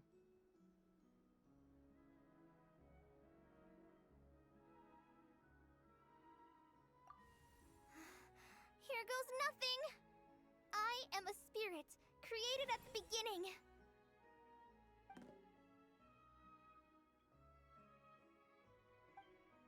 I am a flickering illusion. I am a flickering illusion. What's wrong, Plumpy? That's... Do you know what Kale is reciting?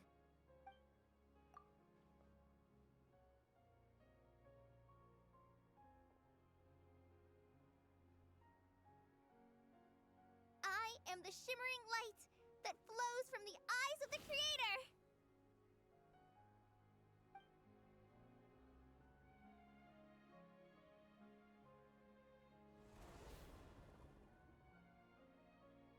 It's a song composed by the goddess of flowers.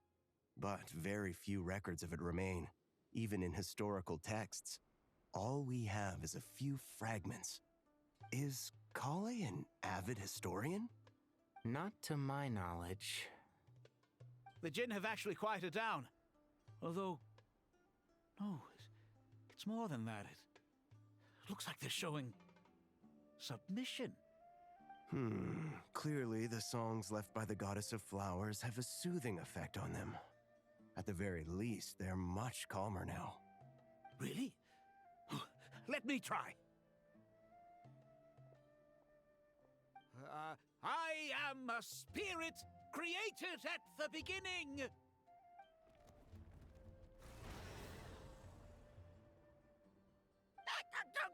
Okay, I'll stop. I'll stop. It seems like the song only works when Kale recites it. But why? Kale.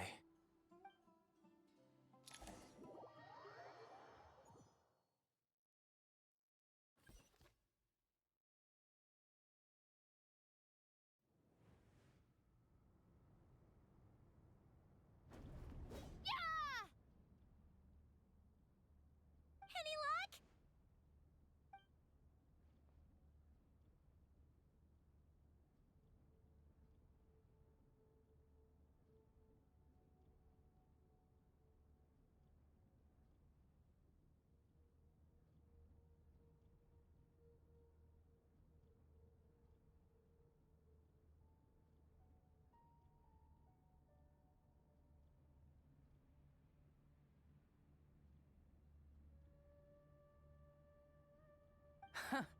When I heard that loud rumbling in the distance, I thought the shifting sands had bust open the gates to some ancient treasure vault. Turns out it was just you guys. Huh? Wait, that sounds like... It's been a long while. Did you miss me?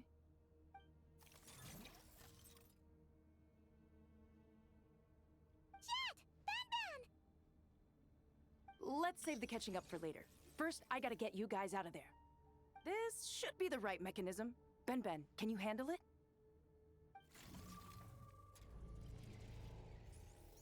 There we go. Come on, let's leave this place.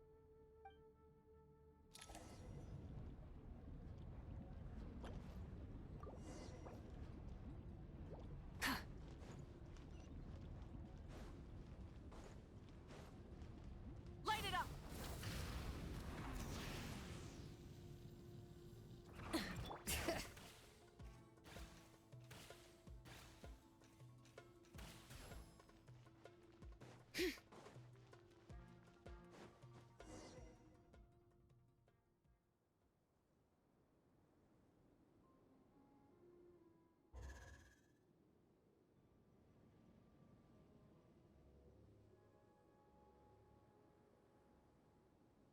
Huh!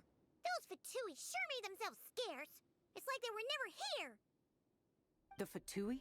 They came to the desert again? Yep. No idea what they're planning this time. They were being very coy about it. How have you been, Jet?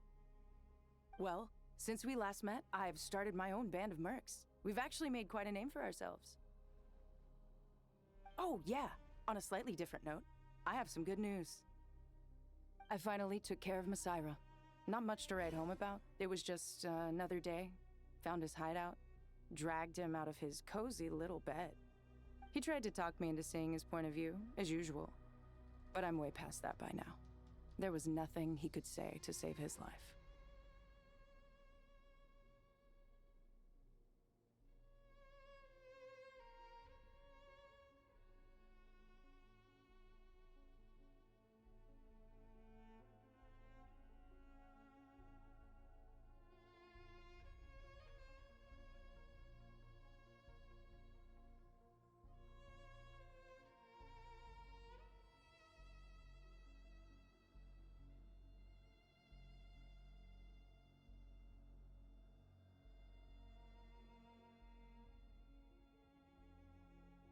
What about you guys? Bet you'd forgotten all about me and Ben, huh? Of course not! We're super duper best friends! Wow. Sounds like I should make time to visit some other nations too. Anyway, what brings you to Gurabad? Oh, right. Paimon almost forgot. We're here to look for Lilupar. That bottle? Seriously? Yeah! We need her power to calm the Jinn and stop the sandstorms. Here's hoping we actually manage to find her, after all the trouble we've been through. Surely, with everything's been going on in Gurabad, she must have woken up, right? Only one way to find out.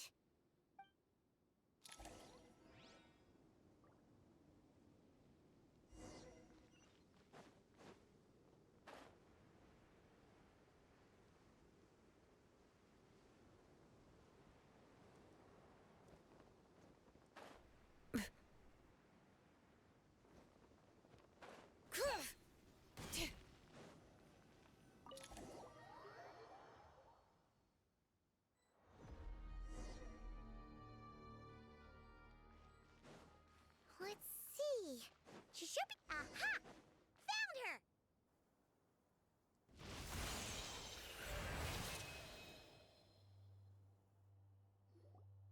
Lillipar!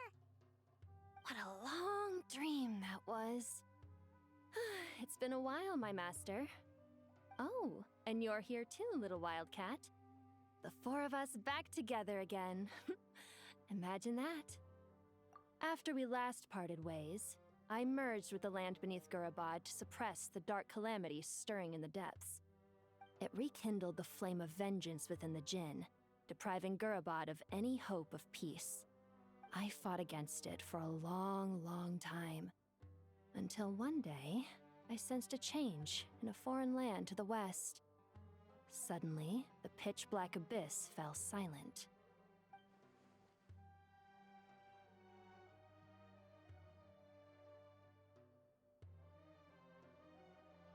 Once satisfied that that dark power could no longer bewitch the Jinn, I too fell into a deep slumber, from which I have only now awoken. Why have you returned to Gurabad, my master? And why is my sand-swept homeland in disarray once more? Well, basically, Sumeru's in danger and a lot of our friends are affected. Some bad guys messed around with Irminsul and now they've released the Jinn in here. We managed to chase off the culprits, but we have no idea how to seal this place back up and stop the sandstorms. Child's play. I shall quell the Jinn and scatter the storms. Thank you, Lillipar. No need to thank me, my master. I have granted many wishes in my time, and this was the most trivial of them all.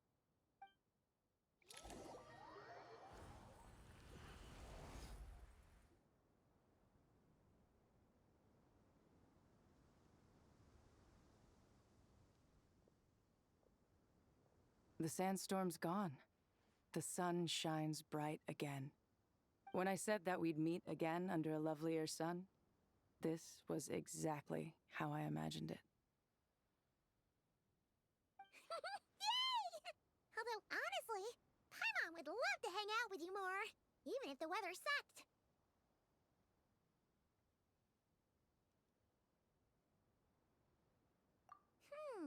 Well, there shouldn't be any more Jinn breaking out, right? Are we okay to head back?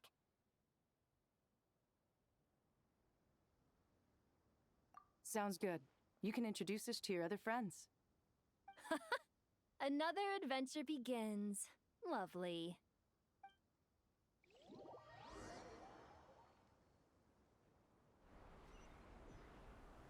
The storms have stopped! We should be able to get to the Temple of Silence without any problems now. Time to regroup!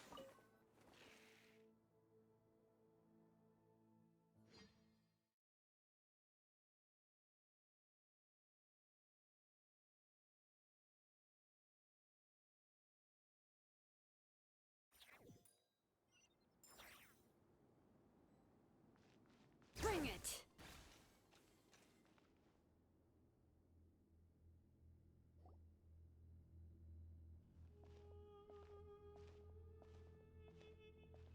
So, this is the Temple of Silence. I've heard the Nagarjanites mention it in passing, but I never imagined it would be this big. It's colossal.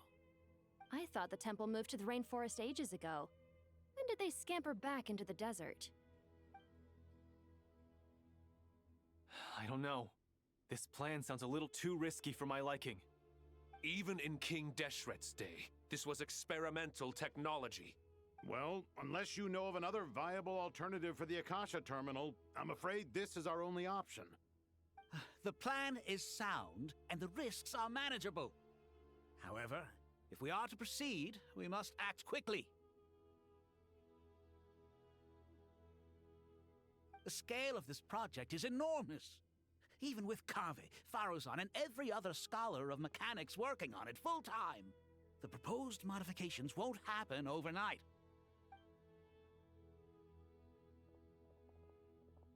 You're back. Everything all right? And who are they? Friends of yours? Pretty much everyone in the Temple of Silence is. This guy's Kaveh, and the one next to him is Alhaitham. Hello, I'm Jet, and this is Lilupar. Oh, a famous name from the history books. Pleased to meet you. A friend of a friend is a friend of mine, as they say. Who's they?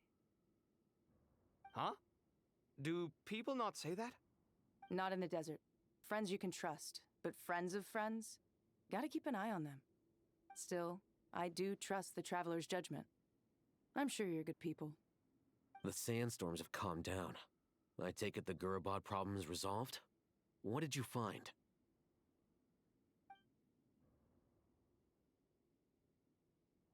And after getting all smarmy with us, he trapped us there. Luckily, Jet used the mechanism outside to free us. Wow. Thanks for being there to help them.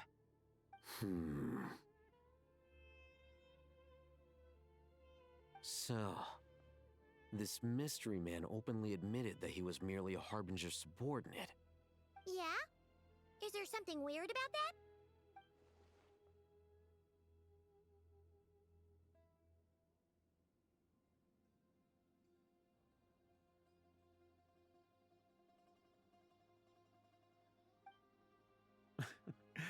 I assume you aren't naive enough to expect answers from an enemy. Well deduced. Our commander, Dottore, died in Nodcry.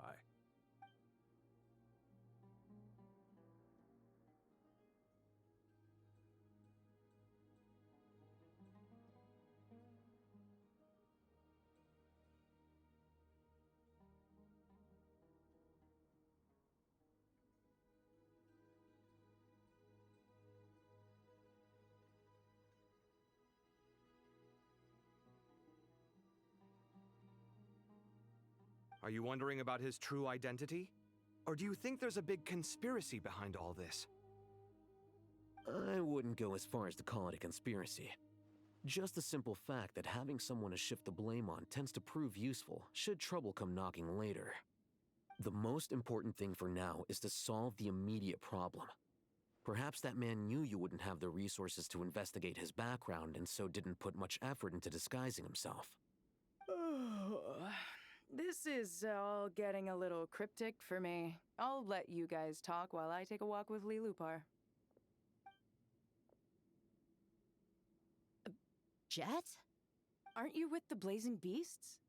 What a coincidence. Didn't expect to run into you here. We're mercs.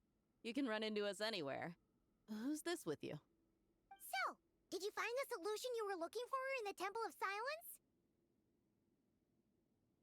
You bet we did. This place is incredible. It has everything. So far, we've discussed a plan and verified its feasibility. Building a new system from scratch is... According to certain sources in the Temple of... Its mausoleum known as...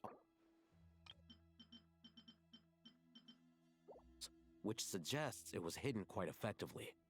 If these sources prove correct, the energy contained within Aru may be sufficient to power our Akasha renovation plan. However, this raises difficult questions regarding technological integration. The sages are still debating it. Yeah, but I'm sure they'll reach a compromise once they've argued it out. The people of the rainforest are always cautious when it comes to desert technology. But times of crisis like this leave us with little choice. Wait, Paimon has a question. Is this the same Aru we've heard of before? It's sealed off, right? Some sort of prison where the Goat King, Ibis King, and Crocodile King are locked up. Well remembered. According to our records, Aru was the most brilliant creation King Deshret ever conceived of. Built by divine and mortal artisans working together. It was a miraculous accomplishment, and it lies hidden deep within the king's mausoleum to this day. That being said, what Aru actually does and why it was built, those are deep secrets we are not privy to. Until recently, I wouldn't have been optimistic that the place even exists. The only reason I'm inclined to believe it now is because we heard it from the Ibis King Thoth himself at his temple. The tale of how the 3 retainers of Al-Akhmar were imprisoned in Aru. Paimon totally gets that. When Paimon first heard about it, do you guys still remember that? The Ibis King told us they were trapped in Aru, and that they had to answer 3 questions to get out. I think I remember. What causes our rise and fall? What obliterates love and hate? And what determines truth and falsehood? Those were the 3 questions, right? Yeah. If only Nefer were here.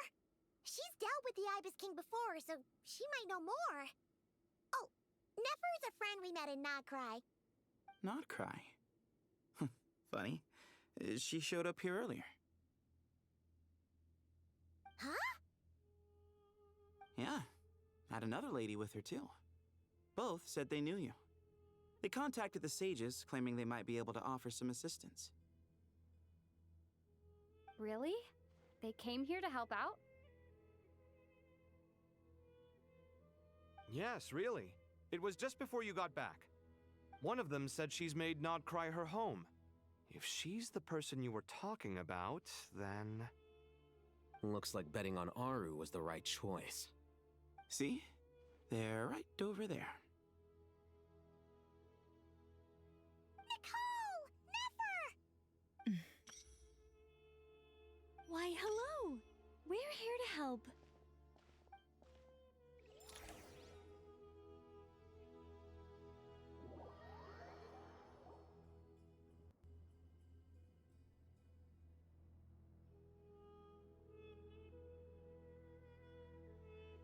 It's a good thing we left early.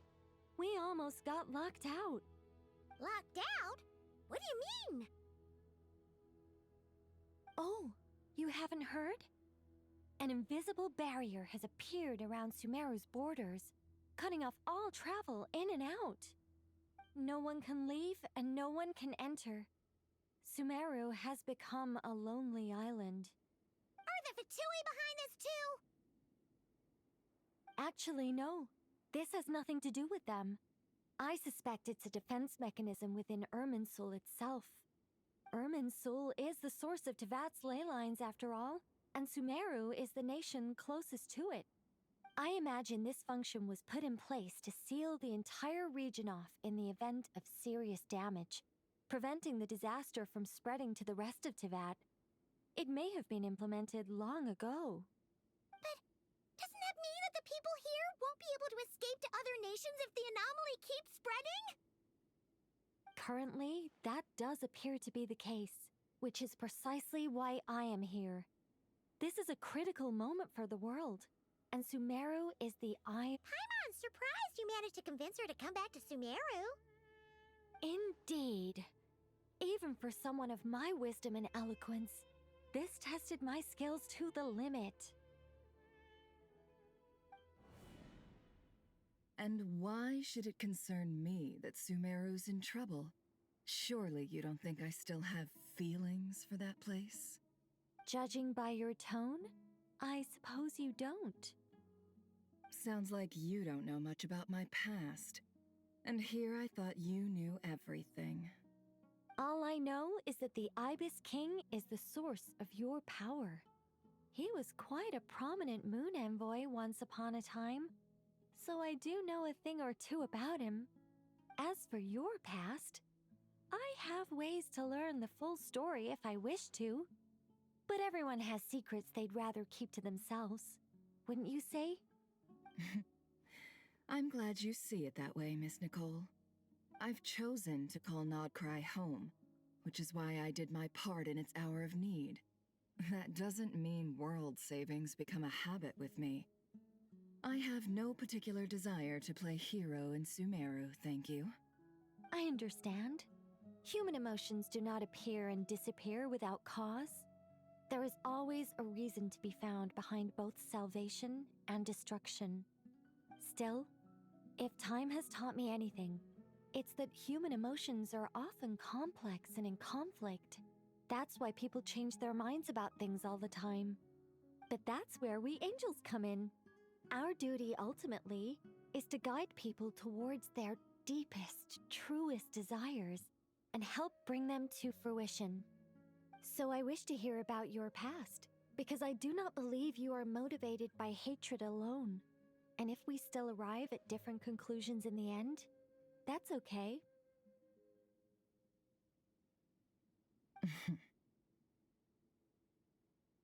I refuse. Wait, what? But I set the atmosphere and everything. Isn't this supposed to be the moment when we finally open up to one another? Is it? Maybe I'm not so good at reading the atmosphere. You're right, Nicole. There's more to me than just hatred. Had it consumed me, I'd be left stuck in the past forever, never living in the present. But I don't think that your guidance can change my mind. The all-consuming sands, the bloodshed, both deserved and undeserved. Those old emotions cling to me like a shadow. Do you wish to shake them off? No. I hope to remember them forever. Those emotions and memories shaped me into the person I am today. They'll always be a part of me. In that case, would you like to hear my perspective, at least? Sure. It's not every day you get to hear an angel's opinion. A long, long time ago, when the angels still walked freely upon the earth, I found life tedious. Monotonous work, lukewarm relationships.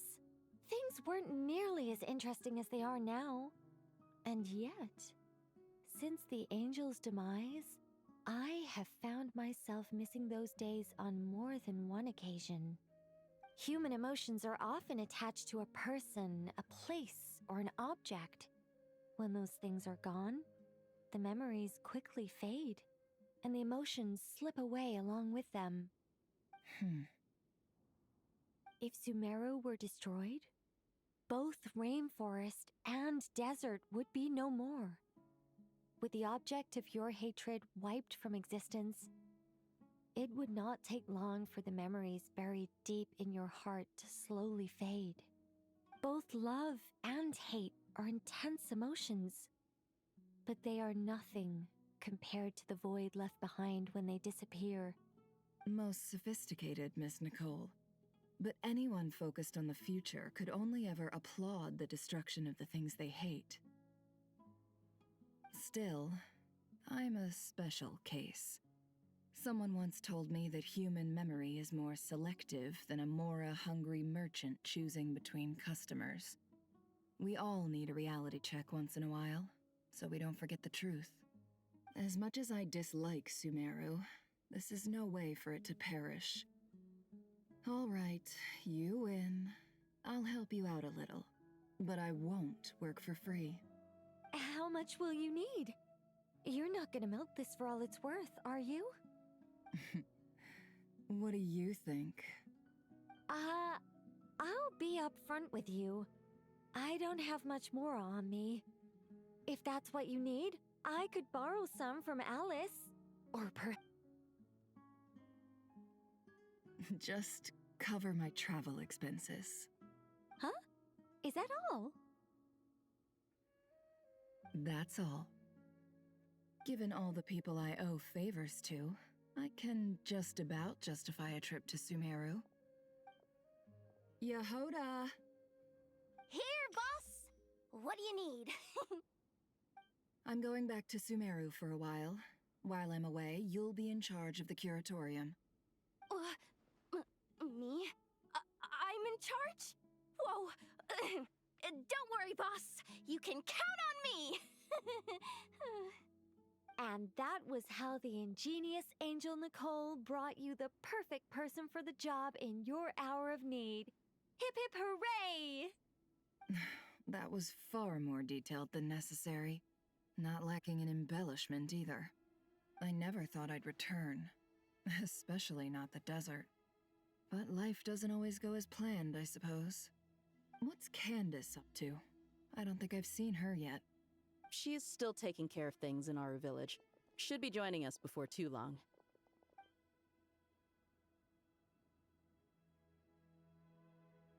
Oh, and sorry. Hope we're not interrupting anything. We have some good news, though.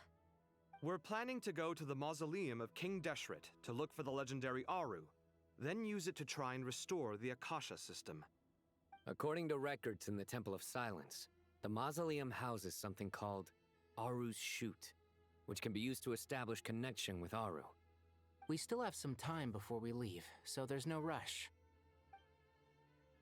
By the way, who are these two new faces?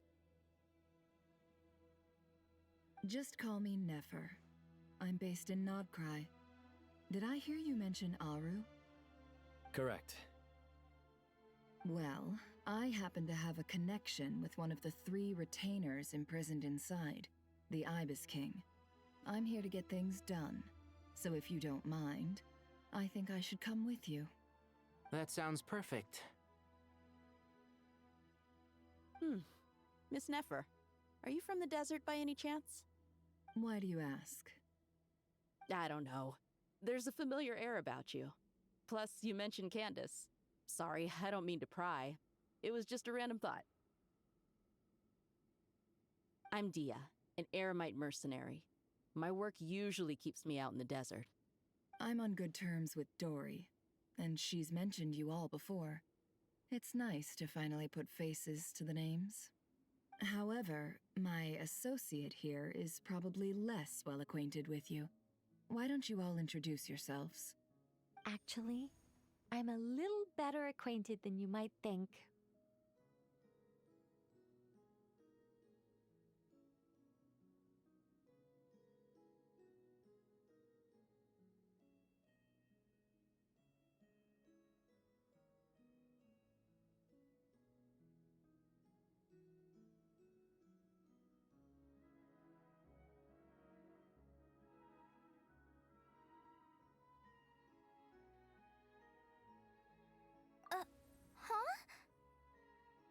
Huh. Are my eyes playing tricks on me? It looked like you spoke without moving your mouth. Ventriloquism. I have heard tell of it before. What is it, Kale? It's you! You're the voice who's been speaking in my head, aren't you? You encouraged me to report my dreams to the Dendro Archon, and got me to recite that magic prayer. Mm-hmm. I have many titles, but let's go with the most pertinent one. I am Nicole Rain, an angel who has lived since ancient times. An angel? Sounds like a big deal, but, what exactly is an angel? Oh, Well, we're a rather long-living race of beings.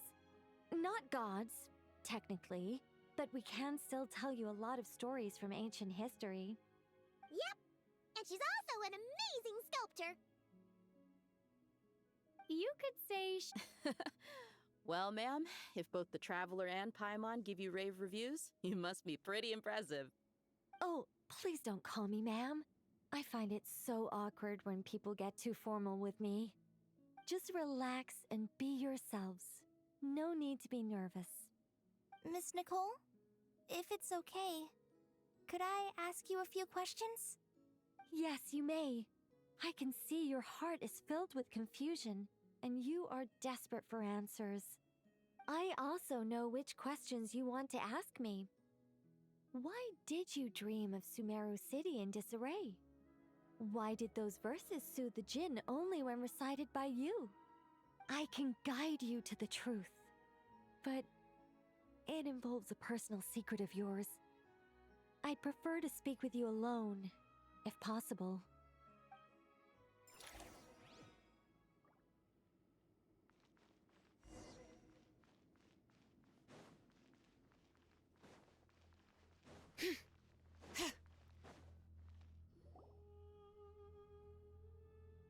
I thought we were going to speak alone. This is a lot more people than I was expecting. What's wrong with it? Even the doctors at Dar al-Shifa allow patients to be accompanied by family members.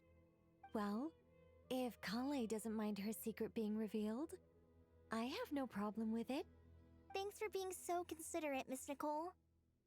I don't know what secret you mean, but whatever it is, there's no need for me to hide it from my closest friends.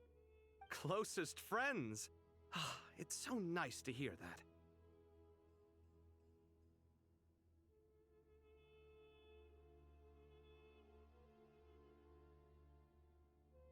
All right.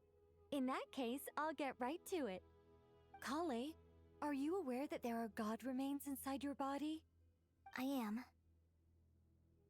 When I was young, I got sick with Elazar. Nothing could cure it. The Fatui convinced my mom and dad that they could help, and I was sent to an unfamiliar place. There were a lot of other kids just like me there. This creepy guy injected us with some strange medicine, which I heard contained god remains. I can still remember the pain like it was yesterday. But thanks to the friends who've stuck by me all this time, I've gradually been able to overcome those memories. Anyway, so you're saying that what happened to me has something to do with the god remains they injected me with? Yes.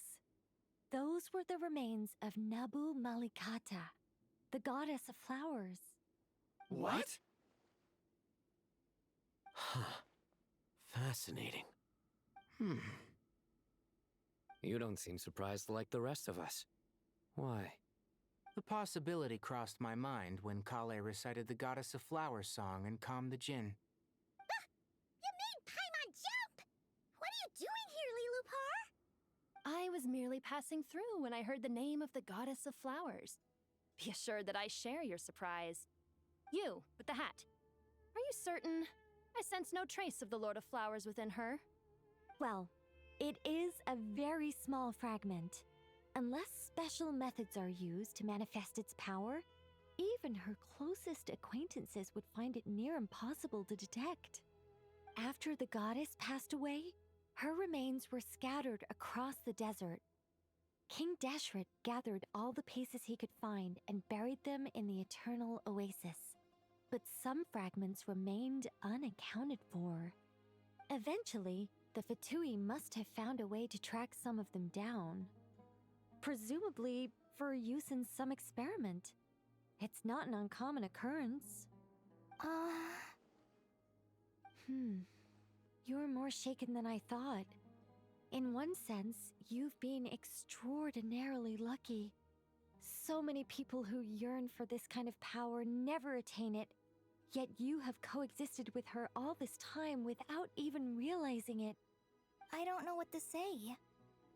I'm glad that I could help everyone with this power, really. But knowing that a fragment of the Goddess of Flowers is inside my body is... it's a strange feeling. Well, people value their autonomy very highly. Even a well-intentioned intruder can shake one's sense of self. I understand how you feel, Kale.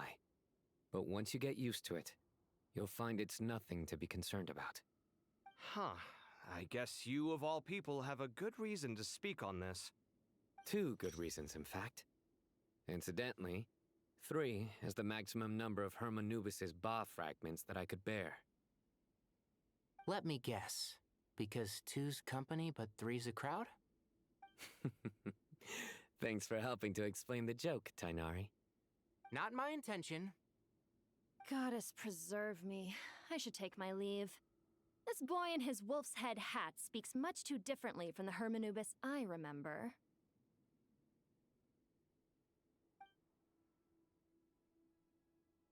Kale, all I'm trying to say is, no matter how many Hermanubis fragments there are within me, you wouldn't think of me as Hermanubis. In the same— Yeah, I know what you mean. So about that dream I had, was it a warning from the Goddess of Flowers? Yes. Just like me, she was an angel created by the primordial humans, born with the instinct to guide living beings. Though her body and soul have perished, her essence retains its natural instincts. Even her smallest remaining fragments would do their utmost to send you that warning. The Mother of Dreams? Lord of Flowers and Oases? She must have had a premonition. That is why she gave that dream to you. We won't let her efforts go to waste. but I still don't understand. Yes. Why indeed? You weren't the only one injected with god remains, but only in you have her fragments persisted. I suspect it may be because of the firm will you showed in the face of suffering. She was likely assimilated by that will. Of course, this doesn't mean you have to shoulder any extra responsibility. As this young man said, you are who you are, and that will not change. All right. Any further questions from the family members of the patient? If not, we should head to the mausoleum of King Deshret. Let's move out. Time to put our plan into action. We all hope it'll work. But will we really be able to open Aru? And even if all 7 pillars of King Deshret... Haven't you handled other big projects before? I mean, the biggest project I've worked on to date is probably the Palace of Alcazarzaray, I guess? But this is orders of magnitude beyond that. It's a total nightmare. Look on the bright side. At least this time you're actually here when Sumeru needs you most. You won't have to come asking me for details after the fact. Mock me all you want. But now that I'm here, things will be resolved far more quickly and smoothly than last time. Kave's self-doubt disappeared in an instant. Like magic. Well, this confidence is most gladdening. Now, go and pack your things. We'll head to the mausoleum as soon as you're ready.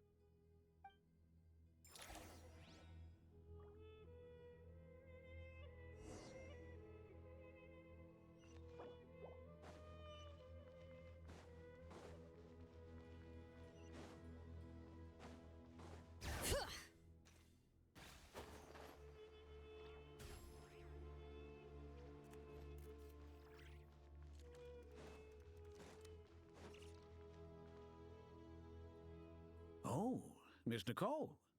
I heard you're a very talented sculptor. Is that true? Oh, I don't know. I wouldn't want to blow my own trumpet. Honestly, even though Kasharawar is best known for its focus on mechanics, plenty of Kasharawar scholars are quite serious about sculpting as a hobby. So if they rate your work, that's enough for us. We just... Who's we? Myself and a few other scholars. Kashif, Daneshvar, come take a look. Oh, well, if you insist, I suppose there's no harm in showing you.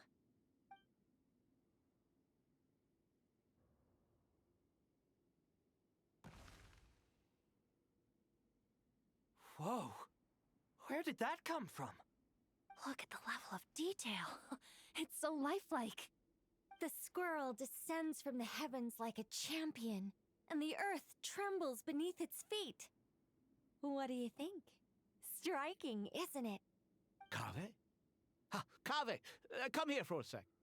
Oh, and Madame Farazan, didn't you used to study in our darshan? Come take a look. All right, but hang on a moment. I have to finish reviewing this proposal first. You called? What is it, youngster? This squirrel statue. Isn't it cute? Oh, a squirrel. I wouldn't say cute per se. The realism is what stands out to me. Were you trying to carve a statue of a hero? Oh, a hero? I suppose so. Actually, I didn't really have a specific theme in mind. I just started working on it, and this is how it turned out. I see. Well, do you tend to read novels about heroes in your spare time? As a matter of fact, I do quite enjoy those. Everyone loves a good tale of daring do, right? Then perhaps the statue represents the heroic tale you long to see deep down inside.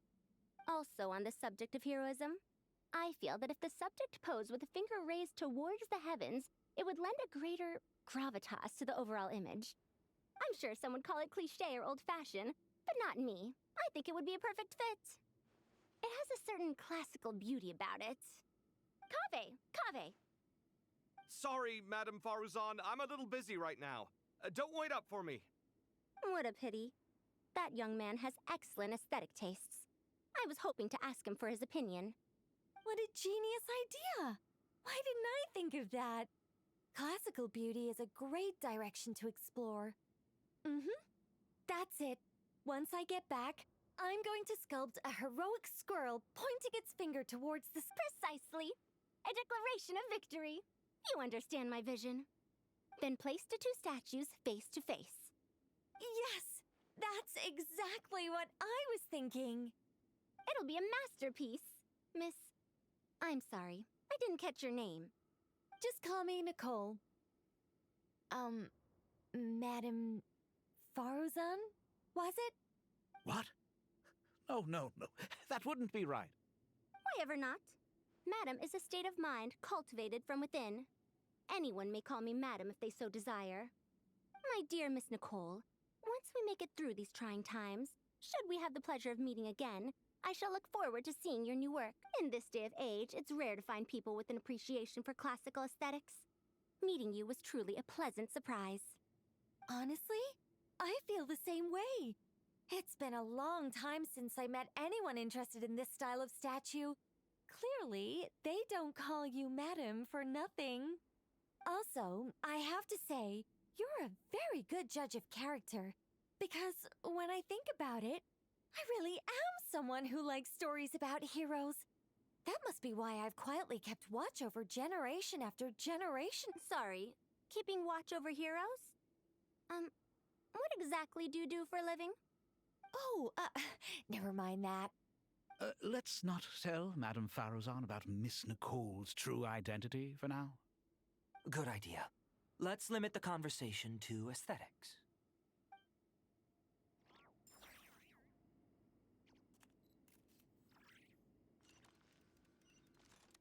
Bring it!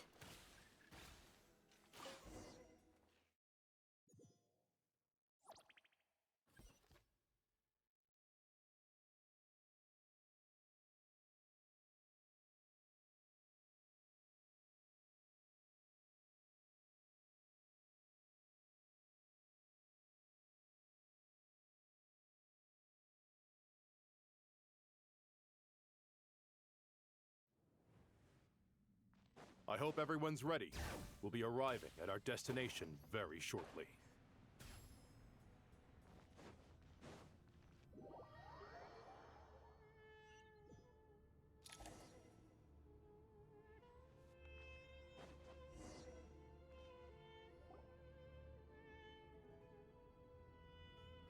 Why, we've not seen so many visitors ever, really.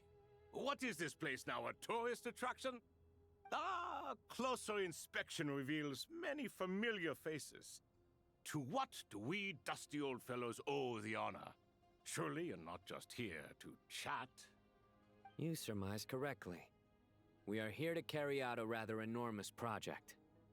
Ho, enormous, you say? How large, then? Larger than the gaping void in our lives? Why, you've even put a smile on Goatee and Crocco's faces. All this activity is making for quite the special day.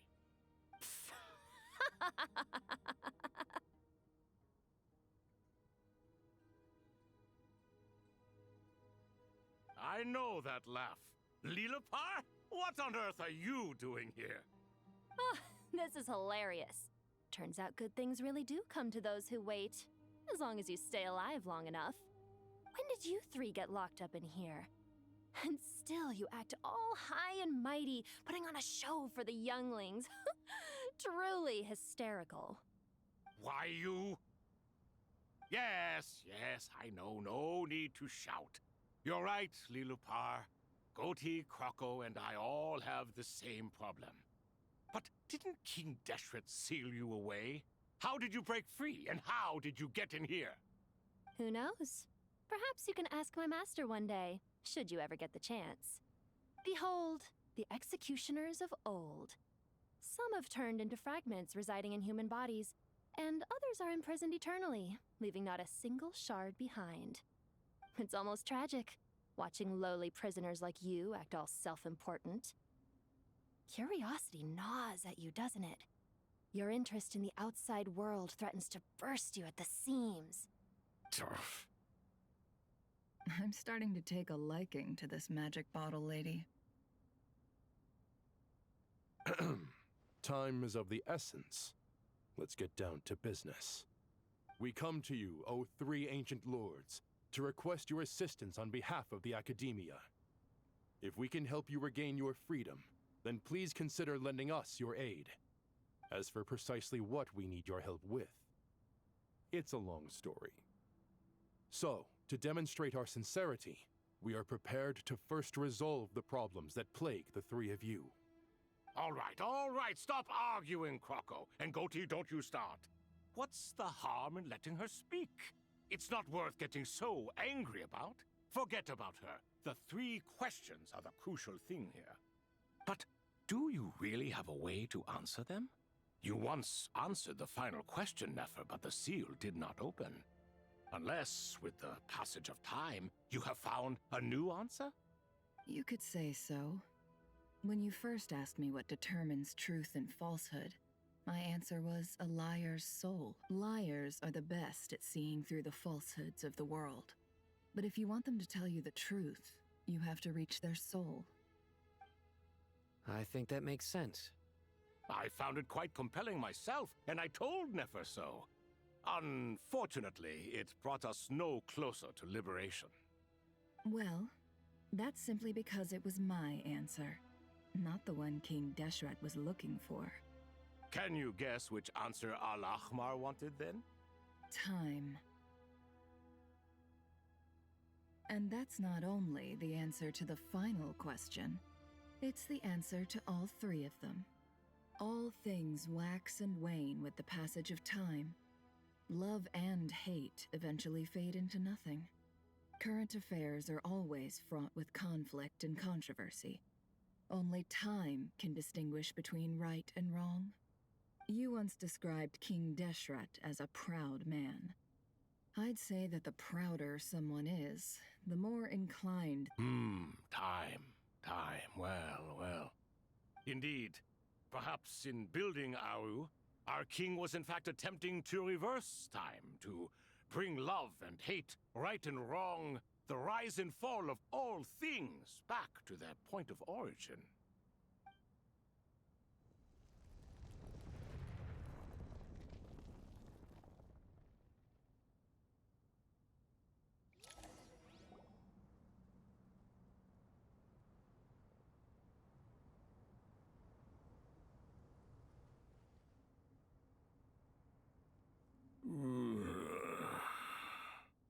This is the most eventful day I have experienced in a long time. You have my sincere gratitude. Are those 3 of the 7 pillars? Turns out the statues were quite faithful to the source. You three seem to be in good spirits. Prison can help a person grow and learn to cherish what they have. Nevertheless, after everything you've done for me, I sincerely hope you never have to experience it for yourself. Hello, Nefer. It's good to see you, Thoth the Ibis King. Nice. Definitely puts my mind at ease, seeing you two getting along so well. Should we maybe introduce ourselves, or... Sure.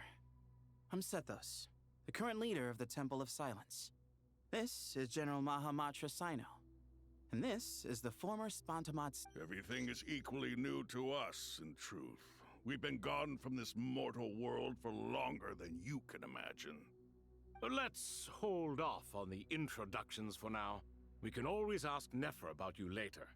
It'll give me something to talk about with my chosen disciple. You're like a helpless parent. Gods and people of yore are not necessarily welcome in today's world. Self-awareness is one of my finest qualities. I thought I ought to share its fruits with you two. Is that so? Well, I think we'll take it in stride, just as we did with the 3 questions. Let's not forget, it was my Fair point. I have to applaud your persistence. And I must praise you for your wisdom. Now, state your wishes, young ones. I'm sorry? Why, your tremendous accomplishments deserve a reward, do they not? You must let us do something for you in return. General Mahamatra, what do you think? I won't beat around the bush. Sumeru is facing a crisis the likes of which have never been seen before, and we need your help. Every calamity throughout the ages has been connected to us in one way or another, whether we were its cause or consequence. Whatever is wrong with Irminsul, she fell into a coma and is currently receiving treatment from the Dendro Dragon.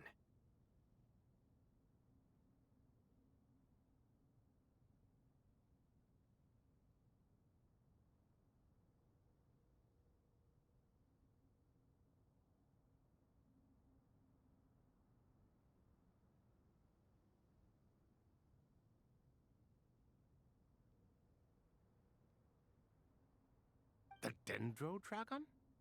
I'm sorry, the Dendro Dragon is helping to heal the Dendro Archon? Not a pep, surely. Not vicious, cruel, a pep who possesses no virtues aside from her basic instincts. Ah, good heavens. Oh, I shudder to think what could have caused Lesser Lord Kusanali to suffer such a plight. Still, why would the Dendro Dragon lend you her aid? She has always held nothing but contempt for the Archons. I suppose she and Kusanali must have some history. You can help us make history too. A smooth talker. Well said, lad. Currently, no one can connect to Irminsul.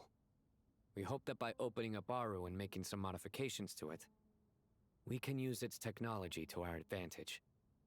Unfortunately, Aru is an imperfect creation. King Deshret never managed to realize his full vision before his death. Much remains to be done if it is to be pitted against Irminsul itself. Besides, I hear your reasons, but to give Aru up over such would be... The archaeological records clearly indicate that although Aru's construction took a long time, it was not beyond human means to achieve. Modern technology should solve the efficiency issues. This is by no means a threat. But the only reason we helped you escape from Aru was to gain the necessary leverage to negotiate with you. You asked us to state our wishes, and we have.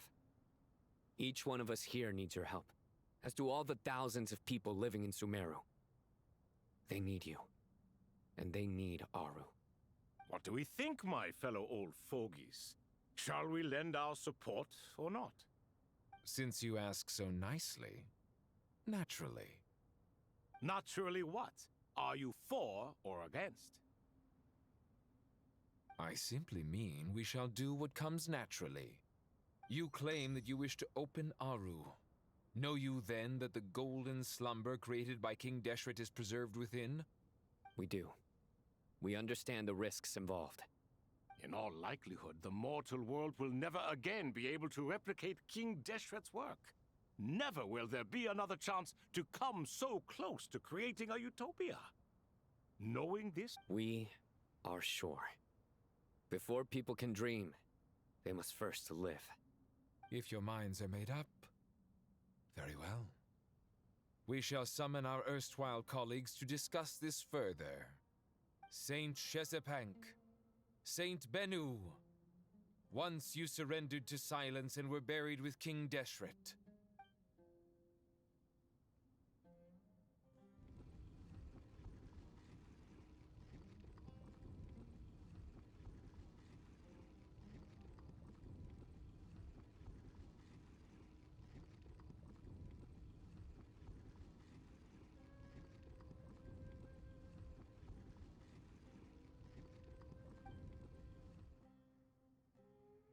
Saint Bennu, responding to your call. 3 kings detected. Initiating autonomous will. Saint Shezbank, responding to your call. 3 kings detected. Initiating autonomous will. Ah, Lord Herreshoff. What a long time it has been. I trust you are keeping well.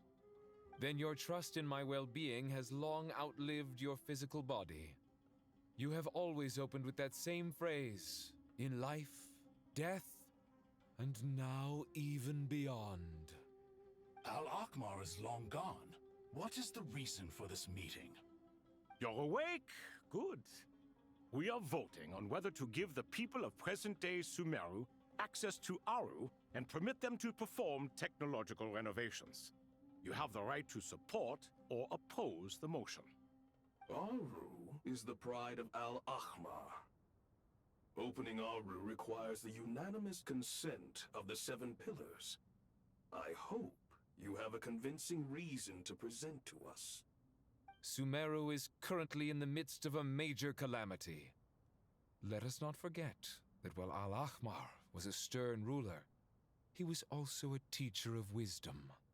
A god without his people shall cease to exist, and King Deshret's greatest wish was to provide protection for his people. Let us then honor our God King's wishes as we consider our decision. I do not mean to mock these proceedings, but what is the point of a unanimous vote when we know that the last of the Seven Pillars, the Dendro Dragon Apep, will never communicate with us? This will no doubt surprise your mechanical mind, and I have no intention of trying to persuade you it is true. But Apep is, in fact, healing the Dendro Archon as we speak. Huh? Can someone attest to this? Do we have any proof? I ask the three kings, can any of you vouch for the truth of this claim? Naturally, the Ibis King, Thoth. What? It was Thoth's disciples who revealed the truth to us. We need not debate its veracity. Simply let Thoth bear accountability. That way the rest of us may have a clear conscience. Harishef, you diabolical fiend! I awakened our former colleagues for you, supported your opinion, and backed your decision. What sort of fiend would do that? I miss the days when Hermanubis was still around. At times like this, he would offer to take accountability. What are you trying to say? Is my word worth less to you than Hermanubis's? Hypocrite though you are, Lord Thoth, you are humorous in equal measure. How could we bear not to associate with a character such as you? I, Saint Shezpank, approve the Goat King's proposal. Since King Deshret is no more, we shall receive no reprimand for acting beyond our remit. Nevertheless, I sincerely hope that those before us understand the significance of what they intend to do. Remember, the moment that Aru is liberated, the myriad souls residing within the Golden Slumber will return to the ley lines. And once the ley lines flow again, these souls shall in turn be received by Irminsul. To take this step is to bring the perfect afterlife created by our king to a permanent end. We understand that well, and we have decided to proceed regardless. Furthermore, the contemporary human perspective would contend that confining souls in this way is no act of benevolence. The deceased have a right to rest in peace. King Deshret's creation is clearly a place of rest and peace. It is just that many do not... Hermanubis' representative and the Dendro Dragon Apep made their choice ahead of time, while the Goat King, Ibis King, and Crocodile King have also granted permission to liberate Aru.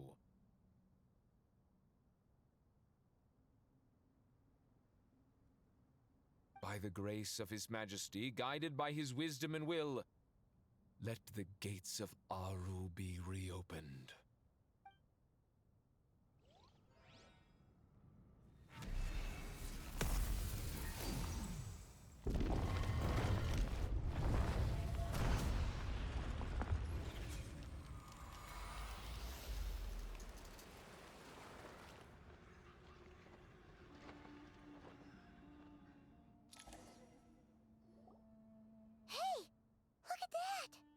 What's this? Are we under attack? No. Wait, it's...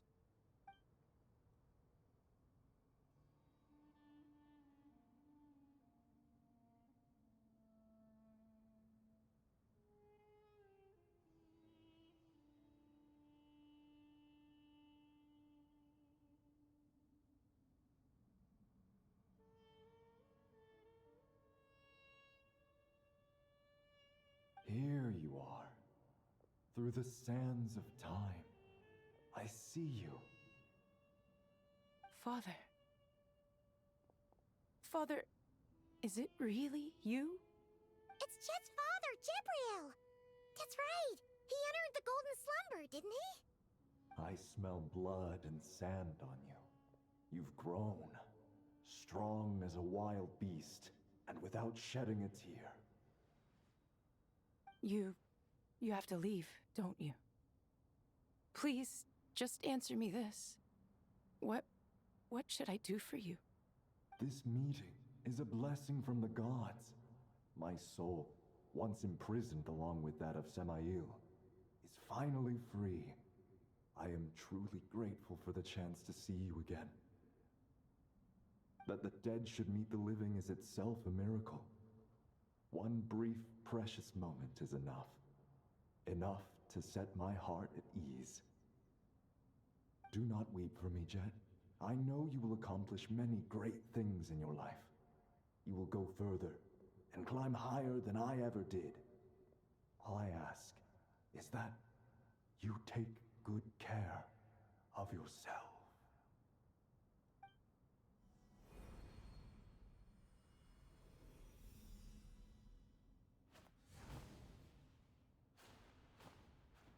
Father! Father! Father. Hey, Jet. Do you want something to eat? Maybe it'll help you feel better. I'm fine. Thanks, Paimon.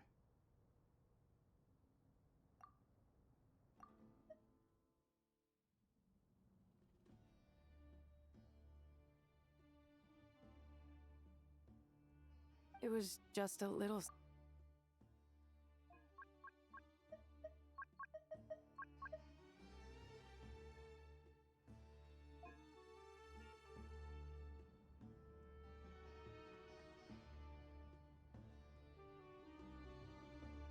He was trapped in the golden slumber for our sake.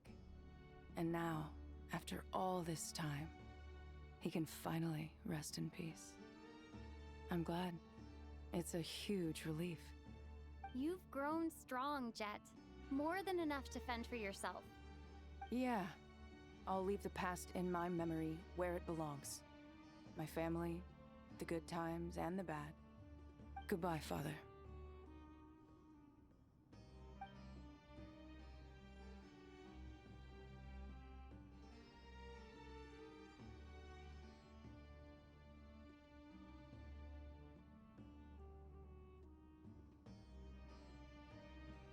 Ah, me, what a touching reunion that was. It seems we did a good deed today. We three retainers, once imprisoned for our iniquity, are surely the least qualified to judge whether this deed is good or bad. Either way, Aru is open. Now you have your opportunity, and with it, whatever trouble may ensue. Although Aru was created by a god, human craftsmanship was nevertheless required to build the gate that connects it to this world. Perhaps the relationship between gods and humanity follows a similar principle. As for your proposed renovations, we cannot determine which functions to keep or discard. Proceed as you see fit, but please entrust the task to your most accomplished scholars, or Bennu will be most displeased. It matters not.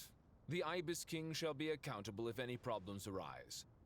Ibis, you chose to take on disciples, and so it follows that you must accept the risks of associating with humans. If I'd known you'd be like this, I would have locked all of you away in Aru, never to leave again for all eternity. All of us?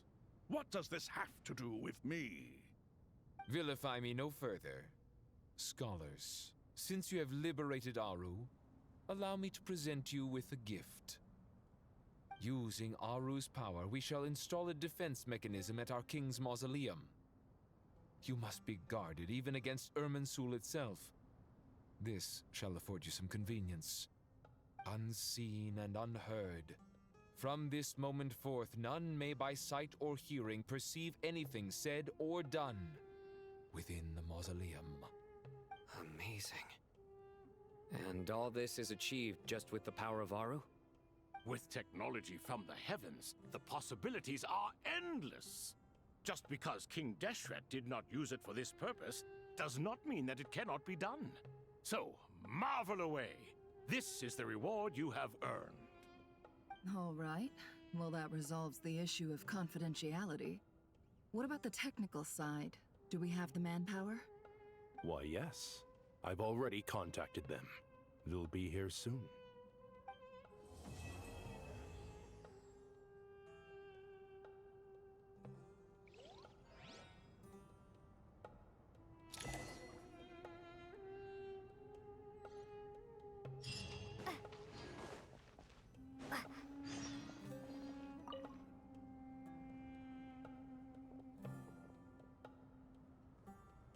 You must be the ones tasked by the Academia with renovating Aru? That's right. Good afternoon. I'm Kave, and these two are Termezi and Naisaburi. Hey, I'll hate them. Come and introduce yourself. We've met before. This is Thoth, the Ibis King, and everyone knows these two. Afternoon, gentlemen. I've only ever seen these two in murals. Ah, the paintings in the temple. They show us chatting, playing cards, playing chess. Precisely the activities we most enjoy, funnily enough. No, only you enjoy playing chess. We were just humoring you. I wouldn't go that far. Back to the matter at hand. A preliminary assessment by the Academia indicates that this project requires expertise in various disciplines, including the deciphering of ancient texts, mechanical engineering, the restoration of ancient ruins, and elemental theory. The most capable minds in their respective fields are here before you. If there are no objections, we'd like to begin our work. The artisans who built Aru for Al-Ahmar gave their very lives to create this splendid work. Follow their example by giving your utmost devotion to this project. I didn't know that. We'll do our best, of course, but we certainly won't be sacrificing our lives. Such brazen words. Humans these days are a far cry from their ancestors. No, that's not what he meant. Please, don't mind him. He shares your sentiments, just not your, penchant for hyperbole. Assuming that's what you were going for? I just think it's important to manage expectations. Forgive my lack of courtesy, but we simply can't sacrifice our lives to the gods on completion of the project like people in the legends of old. Here's a first draft of the project proposal for your perusal. Please let us know if you have any requests. Normally, I'd have made it look a lot more visually appealing, but we were really pressed for time on this occasion. I hope you'll forgive me if it's a little rough around the edges. Naturally. If my fellow ministers deem this meager display of respect sufficient, I suppose I can consider agreeing to their proposal. Why are you so preoccupied with the ostentatious displays of respect to Al-Ahmar? We should be trying to make things easy for them. You never know. We might have to rely on these young people to look after us in our old age. Exactly. This is Aru's mainframe. Be reminded to use it with great caution. We certainly will. Thank you for your assistance. You may attempt to lay out punishment should you so desire, though I'm afraid it would be futile. You and I both know that certain components of Aru can only be operated by humans. King Deshret always believed in humanity. Still, the reason that Aru's modules are designed that way is not so much because he trusted them, but more because he was wary of you. Is that true? No wonder human artisans helped to build Aru then. He actually required human assistance to create his greatest work. Naturally. Have you noticed that the Goat King keeps giving superficial responses? It's like he's just going through the motions and leaving the real debate to his colleagues. He understands the art of perfunctory speech. That's what earned him his position as the Minister of Ministers. It seems the rumors about King Deshret being a poor judge of character are baseless after all. Excuse me for being blunt, but it sounds suspiciously like you're putting yourself on a pedestal and mocking me. You're mistaken. And while there's nothing strictly wrong with making every conversation about yourself, it's not exactly a positive tendency either. You? Whatever. I knew it'd be like this working with you. All right, let me past. I need to look at this console. It's your job to activate it after all. Let's begin. Everyone, please proceed with the external checks and preparations as per the procedures outlined in the engineering plan.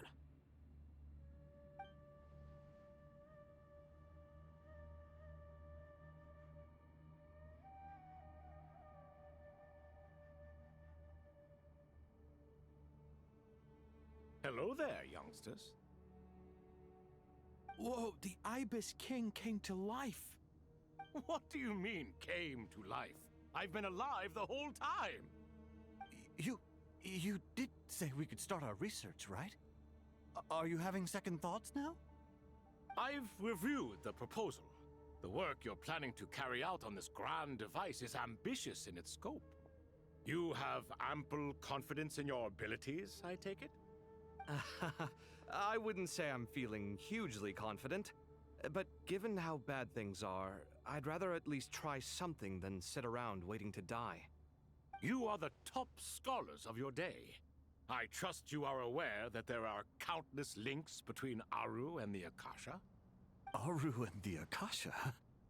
But I thought the Akasha was the Academia's greatest technological accomplishment, created years ago by the Dendro Archon to help her people access knowledge. And you too?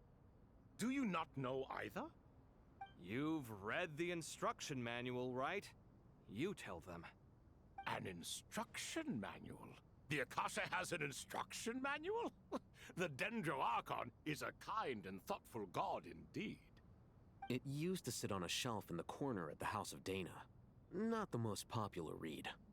If the manual is to be believed, Aru was in fact the original inspiration for the Akasha system. What? But there are so few records about Aru anywhere. And practically none of the scientific expeditions into the desert had anything to do with it. Ah, but this is something you could not possibly have known. You may have heard many stories about the desert, but what is the most important aspect of history? Consider this a quiz. Anyone from Vahumana present? I'm from Vahumana.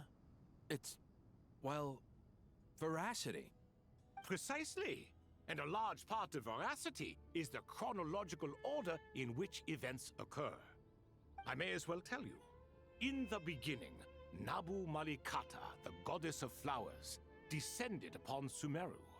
The glory of the heaven was within her. She brought life, oases, and knowledge to this land. Then she created the Jinn, enlightened them, and ordered them to serve her. Two other gods also walked upon this land where wisdom flowed in abundance, and the three met beneath the great green trees. It was the first and greatest alliance. We should speak with reverence of this covenant between the three, which transcended both time and life. For they promised that in Sumeru, wisdom would be shared with all. All the great changes in Sumeru's history began with the goddess of flowers. For King Deshret's sake, she pried into the secrets of Celestia, and for this was burned to ashes by the flames of wrath. So grieved was King Deshret by her passing that he lost all interest in state affairs and devoted himself instead to the knowledge that she had brought back. It was after learning of the technology from that floating island in the sky that he first conceived of Aru. And so, the Akasha was inspired by Aru, while the basis for Aru itself came from Celestia's technology. Well, if the two share a common technological origin, then connecting one system to the other is an entirely feasible idea. Unbelievable. Have you no reverence at all for celestial technology? No, I do, but there's no time for that. The schedule is too tight. Blame it on the deadline. Perhaps you could try coming up with our cutoff dates. You know what it's like having to turn around 5 different drafts in one day? I wouldn't wish it on my worst enemy. Yeah, also, Sir Ibis, King, you don't plan on getting directly involved at all, do you? Yes, well, you strike us more as having come to give a popular science lecture. Or, wait, does this count as more of a first-hand witness statement? Neither. Anyway, this sounds like far too much work for me. Still, if Aru is so powerful, why didn't King Deshret use it for more ambitious ends? Because it was never fully completed. King Deshret had grand plans, but he perished before they could come to fruition. In the beginning, his wish was to create something that could rival the very world itself. The Lord of Flowers sacrificed everything for that ambition. What he desired, she bestowed, and thus was knowledge brought into the world. Her courage and sacrifice had to be honored with the most splendid of monuments, or King Deshret would surely have deemed it a grave injustice. And that monument, built from knowledge and technology, etched with a sacrificial and courageous love, even in its unfinished form, it deserves to be treasured. At that time, King Deshret said the following to the Lord of Dendro. Since we share an eternal covenant, I shall never be your enemy. Hence, the fruit of wisdom from the heavens is not to be devoured. Remember, it is not that I lack the power to become the enemy of wisdom. Yet you and she have taught me much and shown me kindness. For this, I cherish you both. In the end, Aru was only used to store a portion of the souls. It was but a primitive form of the masterwork the king had envisaged. His final hope for Aru was to return to the past, when she yet lived. So the point you're making is, King Deshret was both powerful and ambitious, and he only ceased his imperious ways out of affection for the Goddess of Flowers and the Dendro Archon. You could see this as an act of mercy, but you could also see it as the sentiments that lay between these three gods placing constraints on him. This was, after all, the foundation of the alliance between them. This explains why Aru was both a prison and a monument, and why the answer to the 3 questions was time. You have to be careful who you get involved with, or you invite all manner of misfortune. This is as true for gods as it is for humans. Love is the same. It is both a prison and a monument. All right, let us pause the story here for now. Seeing as you've been so diligent, I'll offer a little help. Who's in charge again? Is it you two? Ah, yes, me and him. Now then, close your eyes. Wisdom hides in the space between the tangible and the intangible. It is to convey the incommunicable through the simplest of mediums. By the power of King Deshret, I shall grant you a glimpse into the unseen secrets that lie at the threshold of existence.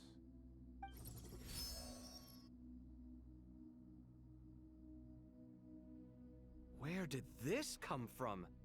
Is it a new mechanism? It looks more like some form of externalized information. You've rendered it visible? Just as the Akasha allows you to access a greater range of knowledge, the power of our king permits one to perceive ingenuities that do not belong to this world. This is no ordinary mechanism. It reflects the internal structure of Aru. Whether you choose to increase or decrease, keep or discard. Come, Use these to achieve the outcome you desire. Looks mechanical to me. Better let me handle it, just in case. But wait, how do I get up there? Turn around. So that's where the elevator is!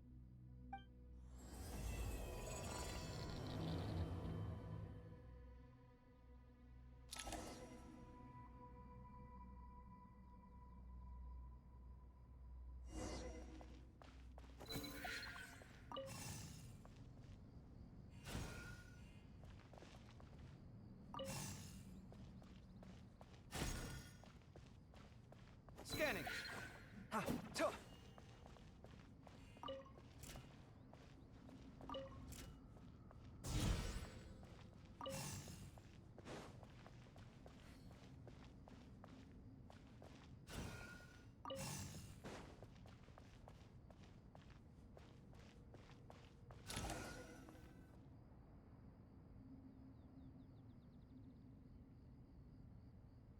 Obelisks were used to record important information in the ancient desert civilization. Hey, Alhaitham, there's some writing. I've sent it to your screen. Got it. It's a little blurry, but I should manage. Take a look and tell me what it says. Oh, and I'll send any other similar Let's start with this one. Looks like cultural information from the age of King Deshret. If so, I suggest... Words thrown together merely for fun. I had no idea Aru kept a record of this. Well, as long as you're certain that this is strictly private information, that's fine. It is unimportant. All right, well, I guess I'll start now.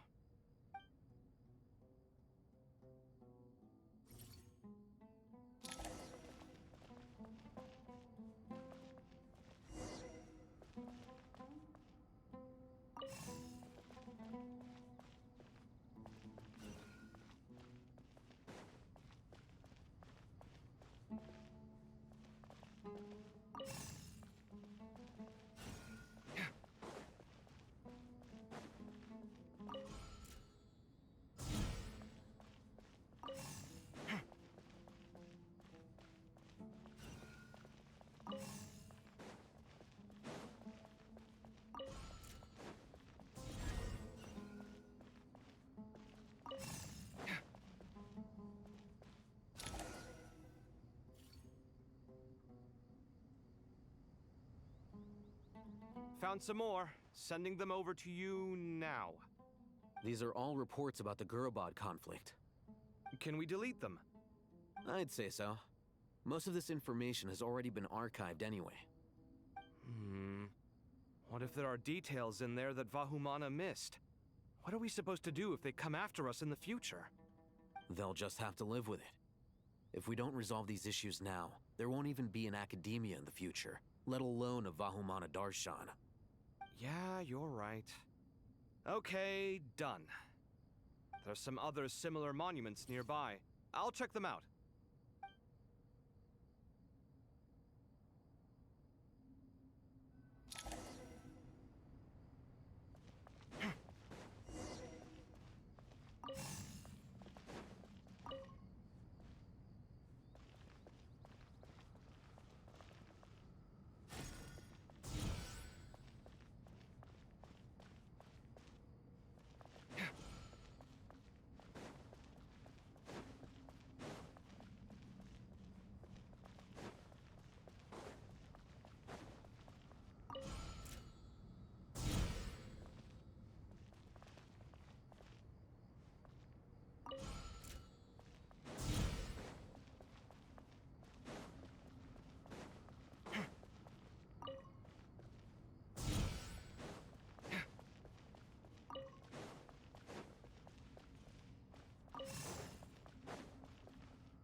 Another monument.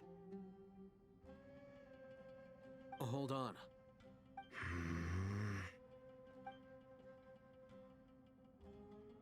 You're still reading it? How long is it? It records the development and governance of the Oasis civilization. Most of it concerns the Jinn, but it also contains records left by the artisans who built Aru. Is it important? Some of it. There was no way for me to read the whole thing in its entirety, so I had to rely on my intuition to pick the parts worth keeping. What about the artisans' records? What do they mention? They're speculations, mostly. For instance, they were wondering how to protect themselves if King Deshret decided to silence them after the construction of Aru was complete. Sounds like pure mythology to me. Surely that kind of thing didn't really happen. The records do emphasize that this was merely their conjecture based on various myths. Still, the artisans did leave details of their plans to survive, including blueprints for their escape route. Even that got recorded? Okay, well, I'll make a copy of this first before I delete it. Is that truly necessary? You won't be needing those. No, the blueprints are important. I want to keep them as a memento.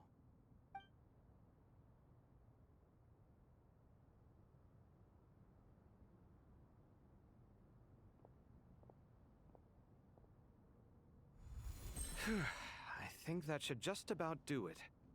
It meets the requirements of the contingency plans, so we should be good. I gotta say, it's the strangest feeling, this cross between reality and the intangible. It's like drifting between life and death, or in and out of a dream, using my own hands to manipulate illusions that are forever out of reach. Chasing dreams in the most literal sense. Definitely a novel. What happens if my spirit just floats away? That won't happen. Anyway, I wouldn't celebrate just yet if I were you. There's likely to be a phase 2 of this project. All right. I'd better keep my wits about me then.